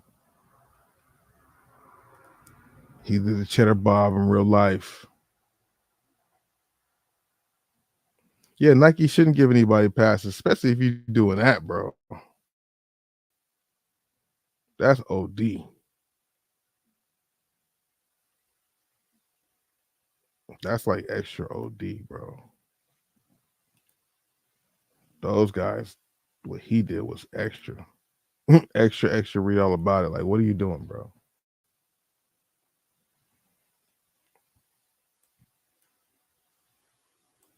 Gotta be careful with these scanners and scammers.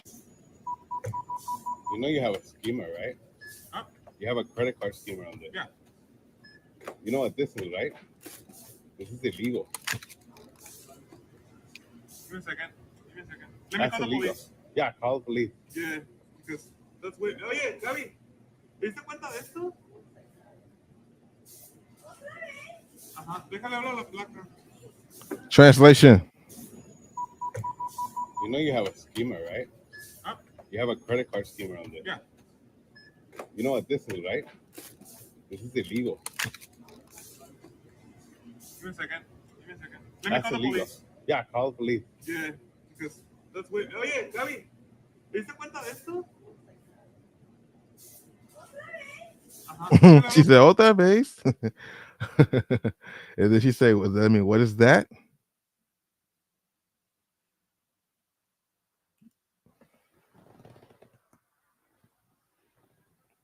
Yeah, you gotta watch out for them scammers, though, man. Them skimmers and them scammers. A la placa.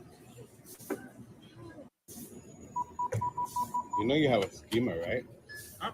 You have a credit card schemer on there. Yeah. You know what this is, right? This is illegal. How did he know? How did he know how to take it off? Why did he not give it up to the worker easy? Why did the worker snatch it like that? Did the worker know? What did the worker say to the girl? So many questions. Like, why are they tussling for it here? The worker thinks that the guy knows about it, but the guy don't want to give it up to the worker because it's his. Like, no diddy. You know you have a schemer, right? Huh? You have a credit card schemer on there. Yeah. You know what this is, right? This is illegal. Give me a second. Give me a second. See, because when he said, like, at one point, I want to give the worker, a benefit of the doubt, and maybe he didn't understand what the guy said when he said, you got a card skimmer right there, right? I'm assuming that the worker was saying, like, oh, you can pay with your credit card. And he's like, yeah. I don't think he was admitting, like, yeah, we got a skimmer on there. I don't think the worker was saying, yeah, we got a skimmer right there. I don't think so. Unless he just told on himself. I don't think that's what happened. No, that's not what happened. But then you got to think, how does somebody place that on there and nobody working there notices it? You would think it'd take a little while to actually get it on there and snap it on and make sure it's there and it's gonna work. Like you would think that only happens from the store. How could somebody as a customer like come in the store when every time you go into 7-Eleven it makes the loud noise, come to the register and have a time to put the skimmer on there? And you know what I mean? How? You know how? I know how. Because if you ever go to 7-Eleven late at night, 11, 12, 1, 2 in the morning, when the one employee is there filling the shelves with food or new products, when they're out there restocking the shelves and they're not by the register, and if it's more than one person who comes in, one person can distract the guy while the other one puts it on there. There we go. That's how. 'Cause I'm like, wait, how could they do it? But either that's happening, my scenario, or the worker is responsible for it. You know you have a schemer, right? Huh? How does he tell already? Because the buttons are kind of covered up. How did he notice that already? Have a credit card schemer on there. Yeah. You know what this is, right? How did he know how to take it off? This is illegal. Why are they tussling for the skimmer? Does the worker think he caught the guy? or does the guy don't want the worker to take his machine? I'm confused, but I think I know. Give me a second. Give me a second.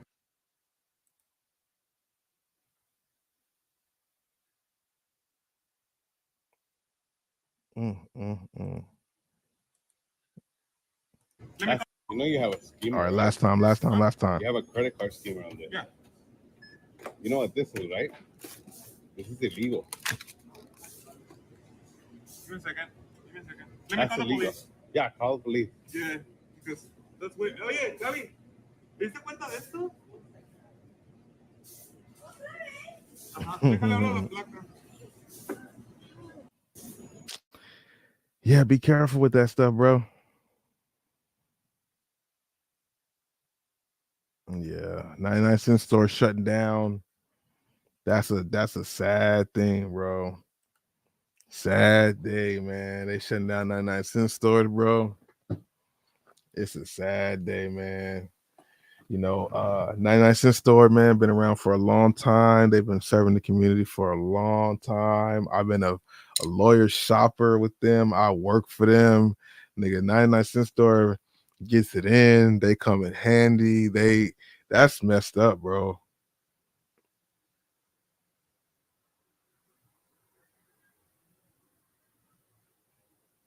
Oh, yeah, I just seen that. Yeah, I just seen that. I didn't know that's what they said, but I thought that's what it was for sure. Yeah,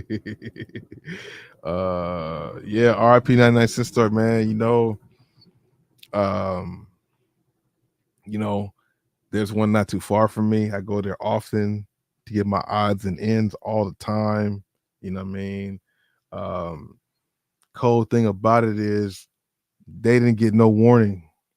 The one that I go to a lot, I know a lot of those people there. I see them a lot, talk to them. They didn't get no warning. They got an email the day before. They got an email around 1 in the afternoon the day before saying that tomorrow's the last day. We're closing the stores down. No warning, bro. And some of them people, like everybody, when you have a job, you depend on a job, obviously. You know what I mean? It just sucks for all the people that I know working there, just knowing that was the case. The not I'm about to say the positive part. The positive part was the fact it wasn't shut down that day. Like they still had some days left to work, but overall, in all, the day was going to be ending for them. It sucks that happened. Um, they're clearancing out everything until everything's gone. They wanted to empty out the warehouses too, from what I was being told. That's why they would still be open some days, just trying to make sure all the warehouses is completely empty.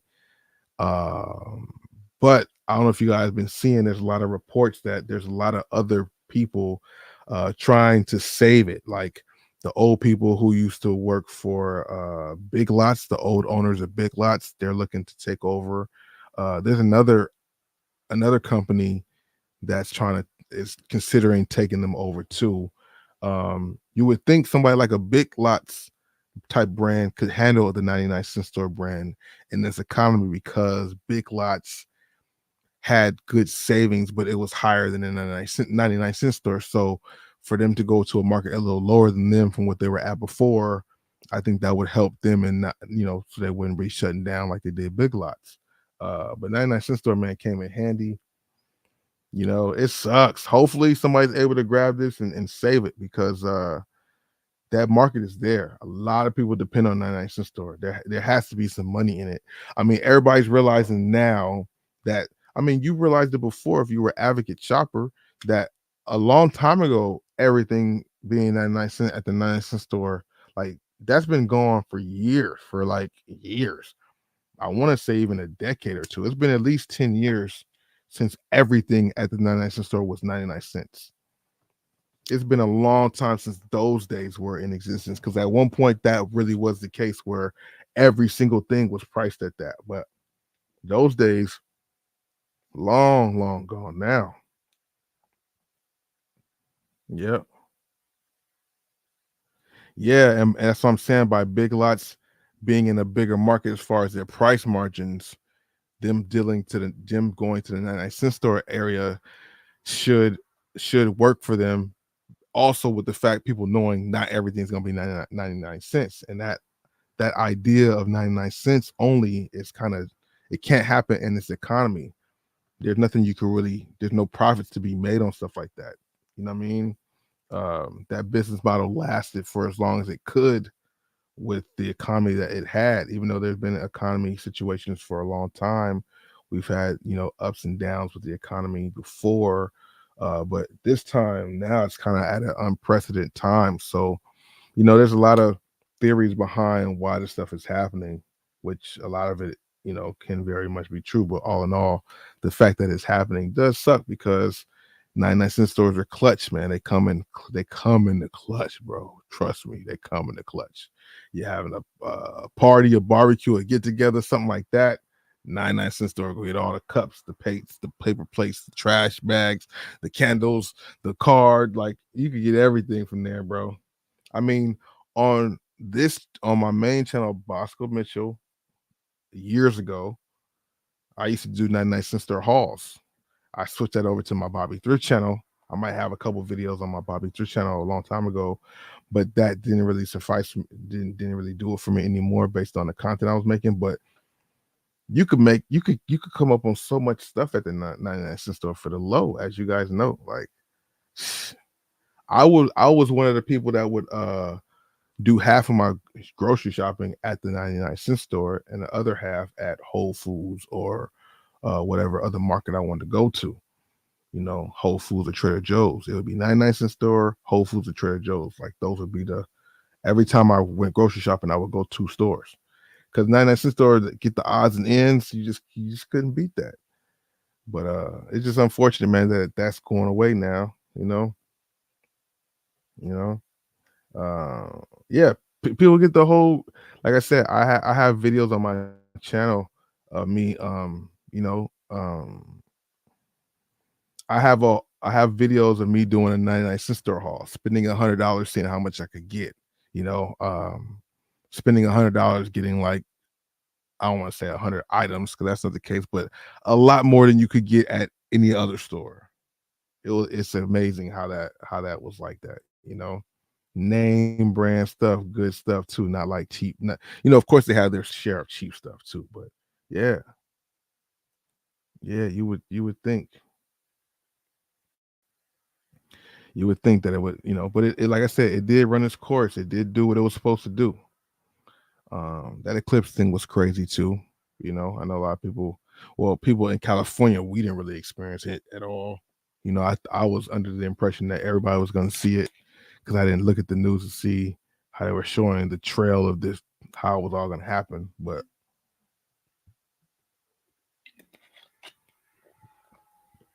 that was definitely a crazy thing, seeing some of the videos I've seen online about this about the eclipse. That was some wild stuff right there, bro. Wow. Oh, shit. See, this is different. This is different. Slow mo. Here you go.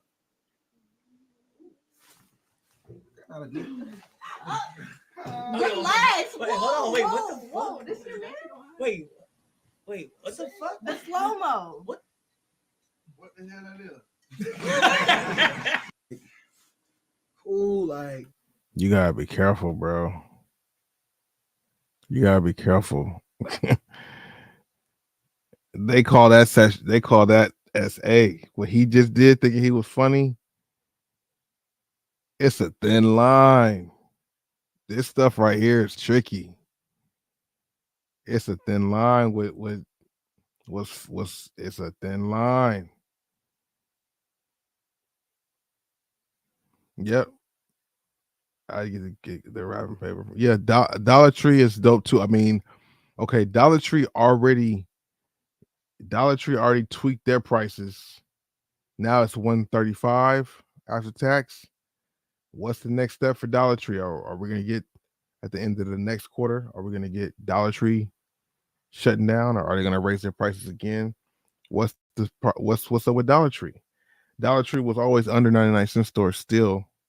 They had cool things, but it was all, at least in my areas, the Dollar Trees would be under 99-cent stores based on like the way they look, the parking lot, everything about them was just under 99-cent store. Even though 99-cent store was still what it was, Dollar Tree was under that.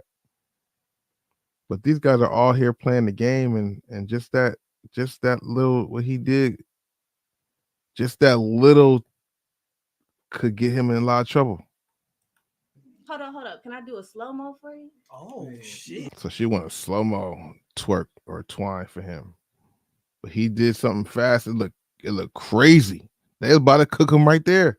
It says Kai Cenat's best friend Tilly's sexually assaults on the stream. Well, I shouldn't even say that. I can't. You gotta say SA.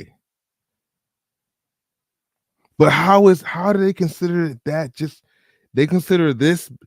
I don't want to say nothing. That's that. See, this is different. This is different. Slow mo. Here you go.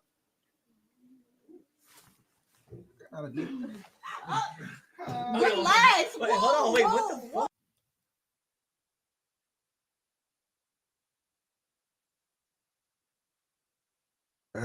That's tricky, bro. Slow mo for you. Oh. I mean, he should have never touched her. See, What he this did is was different. wrong. This is different. Slow mo. Here you go. Like he should never grabbed her. He shouldn't did that. And then that, Relax. Wait, hold on. Wait, what the Whoa, fuck? this your man? Wait, what the fuck? The slow mo. What? What the hell that is? luckily, the friend made a joke in the background and made people laugh and get out of that. Cause damn, that was about to look bad for old boy, and he wasn't even trying to do that, bro. He wasn't even trying to do that. But like in this day and age, man, you got to be careful, bro. You got to be careful, bro, cause that's crazy. Anybody listening to Jordans like this? All right, here we go. You know what? I got something to say. Real quick. I think everybody's cool. I ain't got nothing against nobody. I think everybody is cool. I appreciate everybody in a grind. But sometimes I can get tired. You can get tired of certain things, and certain people. But anybody listening to Jordans like this? Who does? Okay. How to Jordan ones from the middle? I've never seen this before, but these look clean. Then you go up, out, tuck it in. Oh, okay. This is dope. Who does? Okay. Anybody likes to Jordan like that?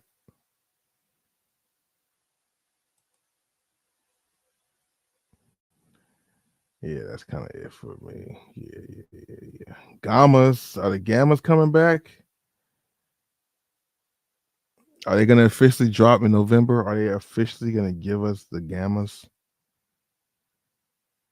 This is arguably one of my favorite Jordans of all time. Definitely my favorite Jordan 11. If it's the same as the first one, I don't know what it is about it. I just like it. I like the all blackness with the blue in it. I think these are crazy. I hope they keep them true to what they're supposed to be, man. I really do.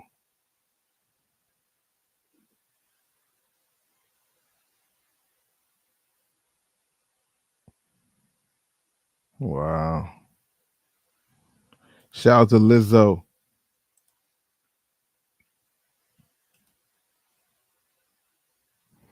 Gamma 11s is crazy, man. I would really look forward to getting those, trying to add them to my collection if they bring them back out. I think that was an all-time favorite.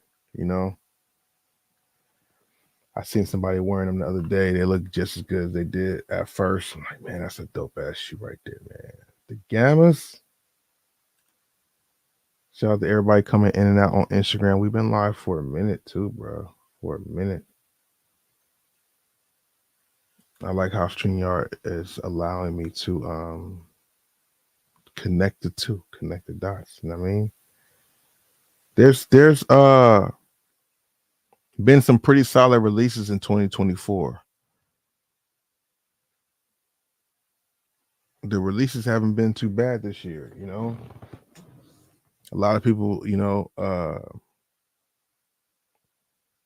2024 was cool. I think 2023 was okay. I think 2024 is a little bit better.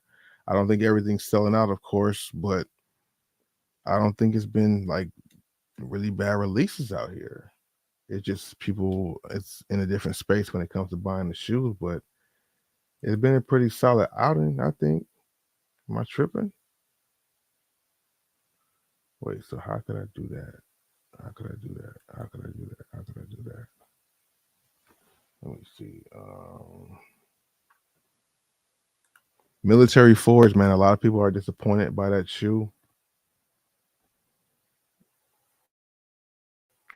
I don't know how many people are like really mad, but I know a lot of people are just talking about, the different tones of blue on there. People are disappointed about that, but I'm just like, man, like, come on, man. What are we doing? What's wrong with it? Why can't we all just get along? Man, I like think about Detroit always does this though. KD17's around the corner. I'm trying to click on something, but I know sometime when I go to Sneaker Bar Detroit, they usually it's usually like ads that come up, so it starts making things lag. New KD17s. We got a few KD17s around the corner too that look like they might be pretty interesting. Um, I want to see this shoe in hand before I make my final decision on if I like them like that or not. One thing KD's doing with the KD17 pack is he's bringing that DJ collaboration. He's got a few colorways that's coming out with different DJs. As you see the Alchemist one right here. KD17s though, they got the Metro Boomin one right here.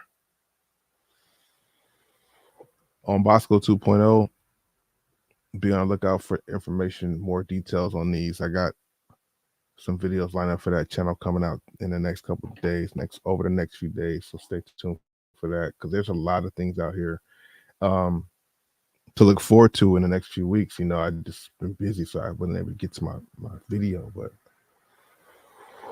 a lot of different shoes out here. And AE, man, Anthony Edwards is over here killing the game too. You know what I'm saying? Like multiple colorways of his signature shoe. Now he has a low top coming out, and there's a lot of projected colorways to come out for the low top. That's looking pretty interesting out there. I'm like, this boy's he killing the game. You can't say too much about AE and his shoes. He definitely did a good job with the first debut for his sneaker. I don't know if people would say that the AE one is better than the book one. I think more people,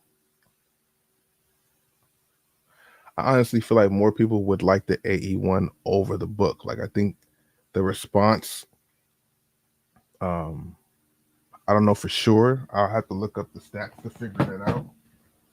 But I would assume the stats are better for the AE one than the Booker one. I think people probably have bought more pairs of of AEs than the Bookers. For one, the price point, the AEs are only 120, the Bookers are 150, 140 to 150.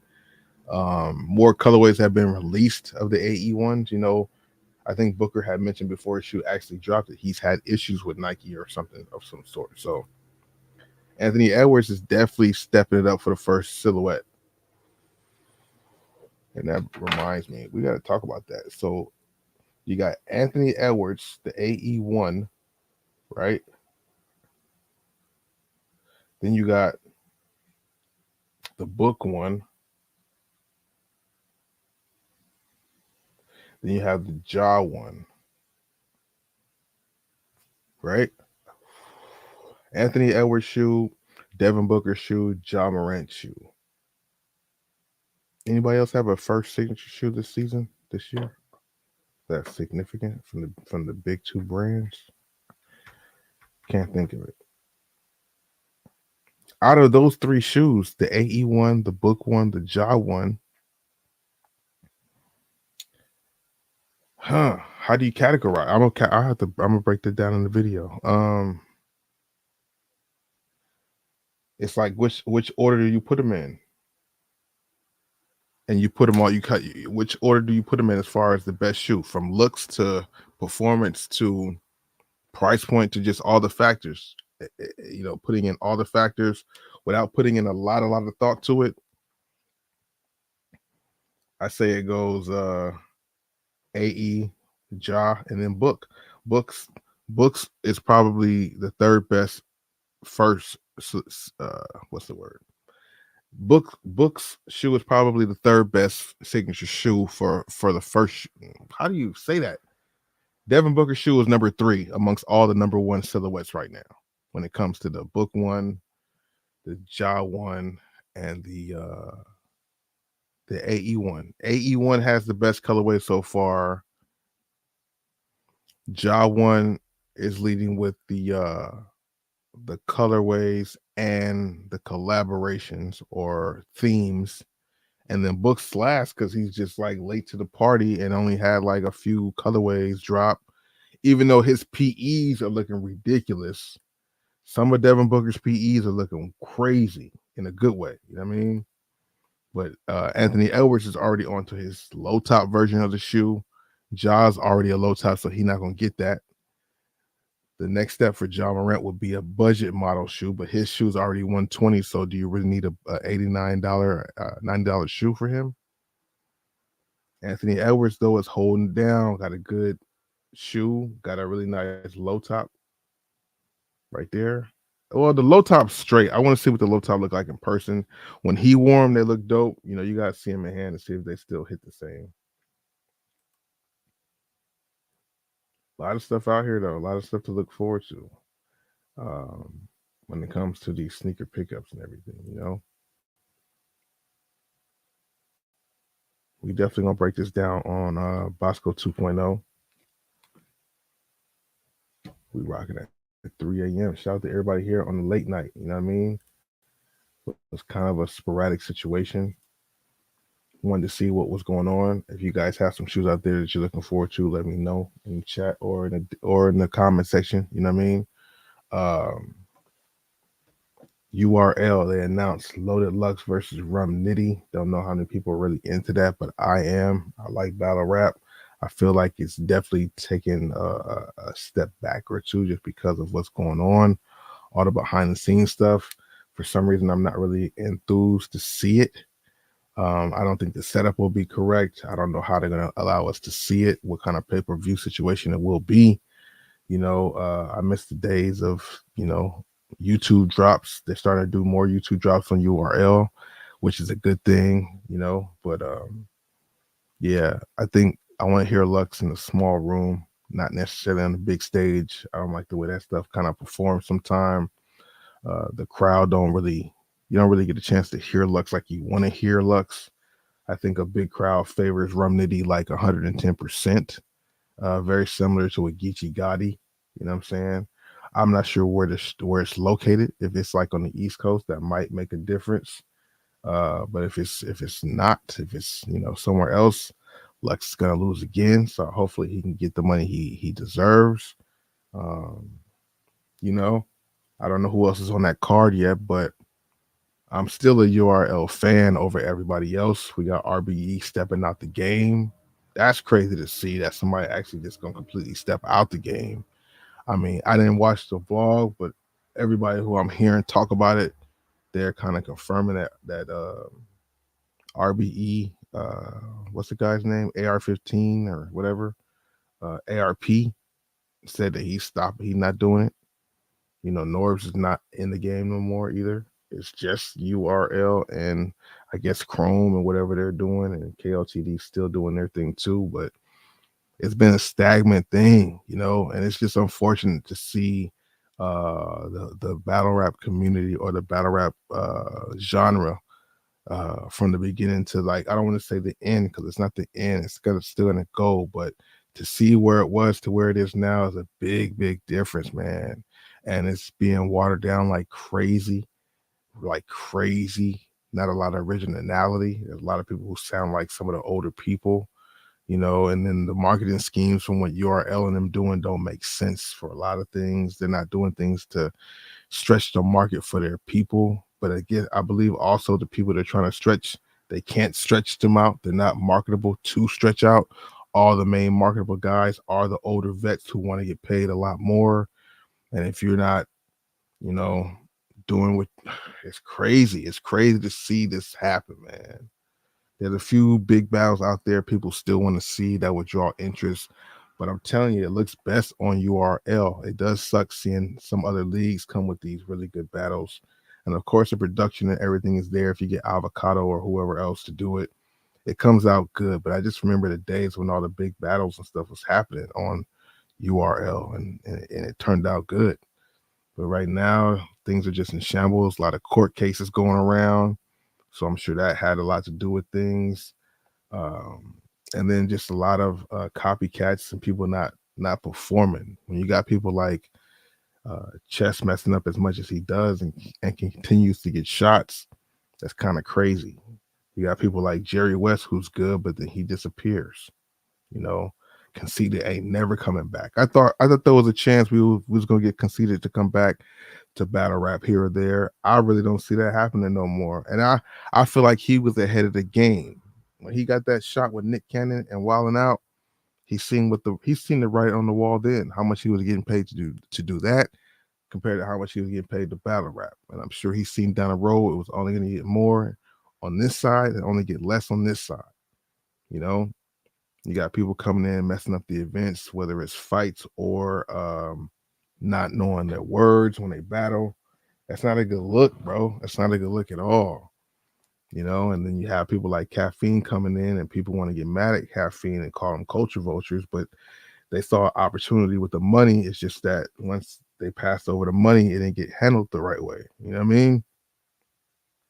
I still think URL has can do what they got to do to make up what they got to make up, but it's got to make sense, man.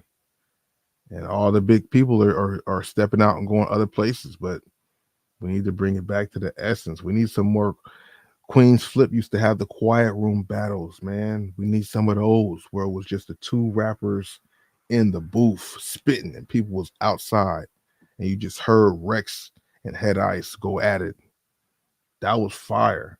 I know Daylight did one and they start doing some graphics and cartoon type stuff around that. I didn't really like that, but there was a lot of quiet room battles that worked. Now I know they got the Smack volumes. I heard the last volume wasn't good. I didn't watch it, didn't really have access to it. No, I don't have the URL app. I'm not downloading the URL app. Yes, it is only $7.99, but when you don't have a steady flow of consistency for either the rapper's performance or even the entertainment of who's on the card, they try to promote a lot of new people, and we need to see them against some of the better people on some bigger stages, not tucked away on the app that's hard to see. And the people like Clips and B Magics and Conceiteds and Arsenals and DNAs. If I didn't say Clips, Goods, K Shine, Hollow Don. There's a lot of battle rappers, even more than that. We're in the YouTube era where they have a lot of battles online on YouTube, and that's how a lot of people got to know them. I'm all the way out here on the West Coast in California, and for me to know people in the bottoms of New York and on the East Coast and stuff like that, that's saying something. That only happened via YouTube. I do have a lot of Smack DVDs, but those were only showing Mook, Sirius Jones, Rex. I think that's all I remember on the URL DVDs was just those three. It was the URL battle raps that was on YouTube, which allowed me to see everybody else. So to take that away from the general public, you won't ever be able to build people like those people I just named because they're behind a paywall and not everybody's paying for the paywall. Me, case in point, I've been a URL battle rap fan since the inception of it. I was liking battle rap even before URL started, But like I said, I know about everybody because the content was accessible for me to see.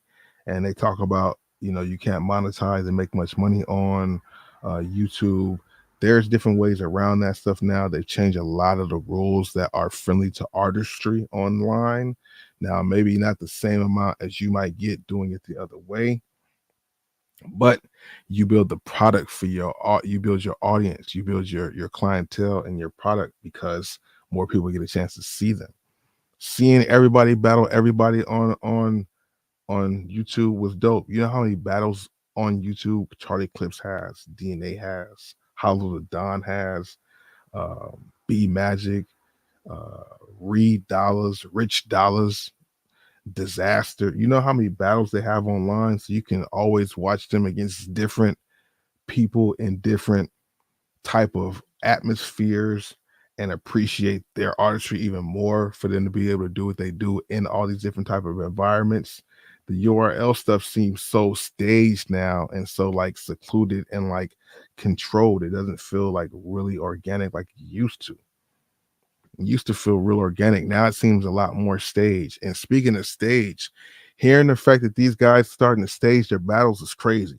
And now, like, that's been out for a minute about people staging the battles. What I mean by staging the battles is the two people battling each other are writing their rhymes together and rehearsing their rhymes together so each other knows what they're going to say to each other when they go and actually have the real battle in front of everybody. I think that takes a lot away from the authentic part of it.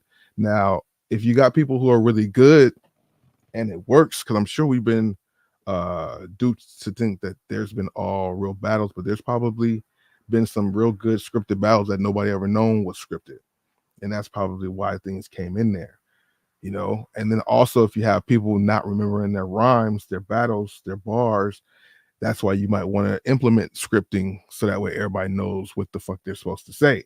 But that just takes away from the thing being real and authentic. So I'm on the fan of it not being scripted. You know, I did hear Joe Budden recently talk about, he mentioned that too, and I was wondering because I know I heard that Surf was a person who was behind the scenes scripting or writing with other people that he's battling against. And I'm like, did he get that idea from Joe Budden?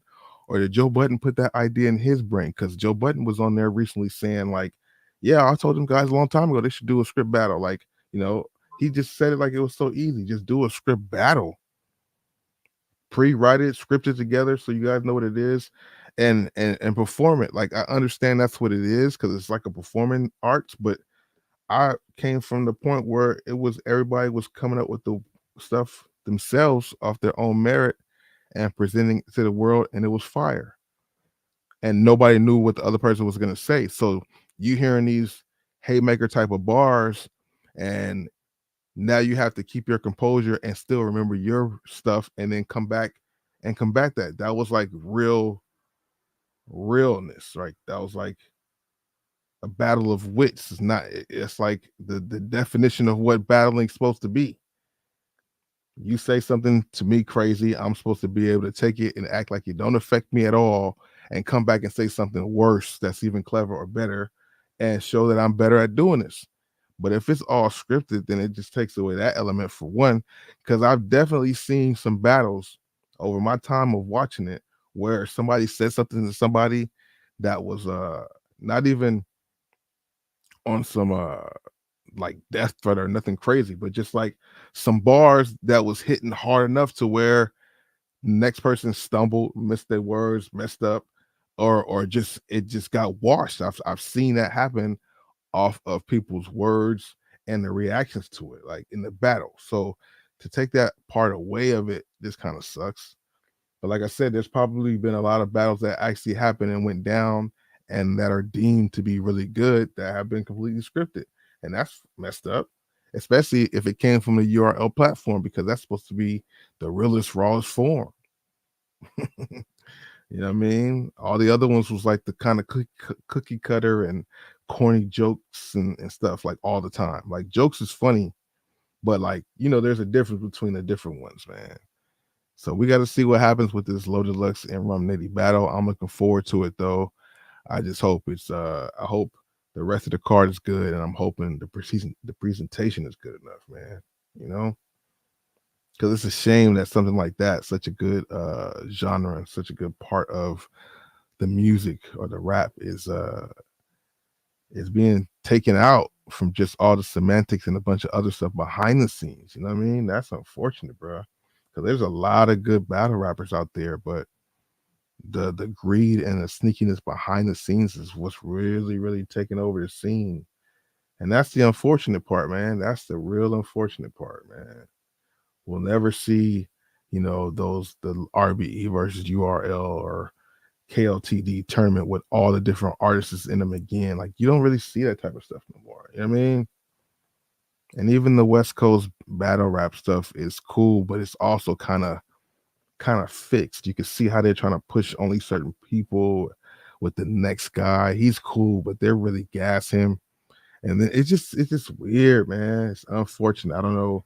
You never can get back to the old times. That's why you got to always appreciate whatever time it currently is and appreciate it, because you won't get them good times back. We'll never get the 90s basketball again. We'll never get that again. That was the 90s basketball style of play, and that's gone. Now we got new stuff, and same thing with like battle rap. Stuff won't be the same, man. I don't know. I could name like 20, 25 really good battle rappers from that era, but I don't know if we'll get that for the next 5, 10, if you can name another 20, 25, And that's a lot of that is because of the URL. I mean, the YouTube exposure, bro. I don't know. There's countless numbers of rappers that I know because I've seen a battle of theirs on YouTube. I can't say the same by saying like I know a bunch of rappers that I never heard before because of the URL app. I never heard that, and I know that feeds, that's their business model, and that's what feeds the owners. But it doesn't do anything for the artist. So it kind of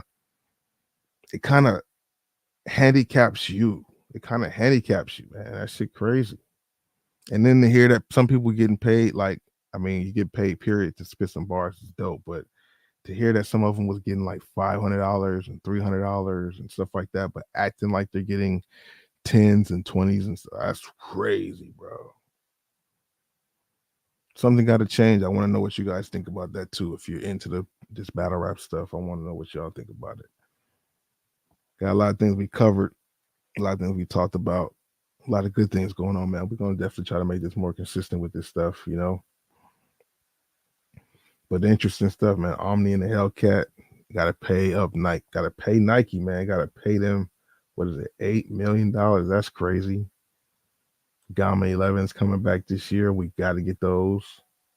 There has been some other announcements too, as far as like other Jordans that are coming out too. But some things have been deemed to be what's the word I'm looking for? Release dates changing up. Initial release dates not being the same. That's the one thing about doing release information videos, is the fact that the release dates do change sometime, which is never really a bad thing because it just gives more people time to get the shoes that they really want. You know what I mean? You heard? Yeah, that's that.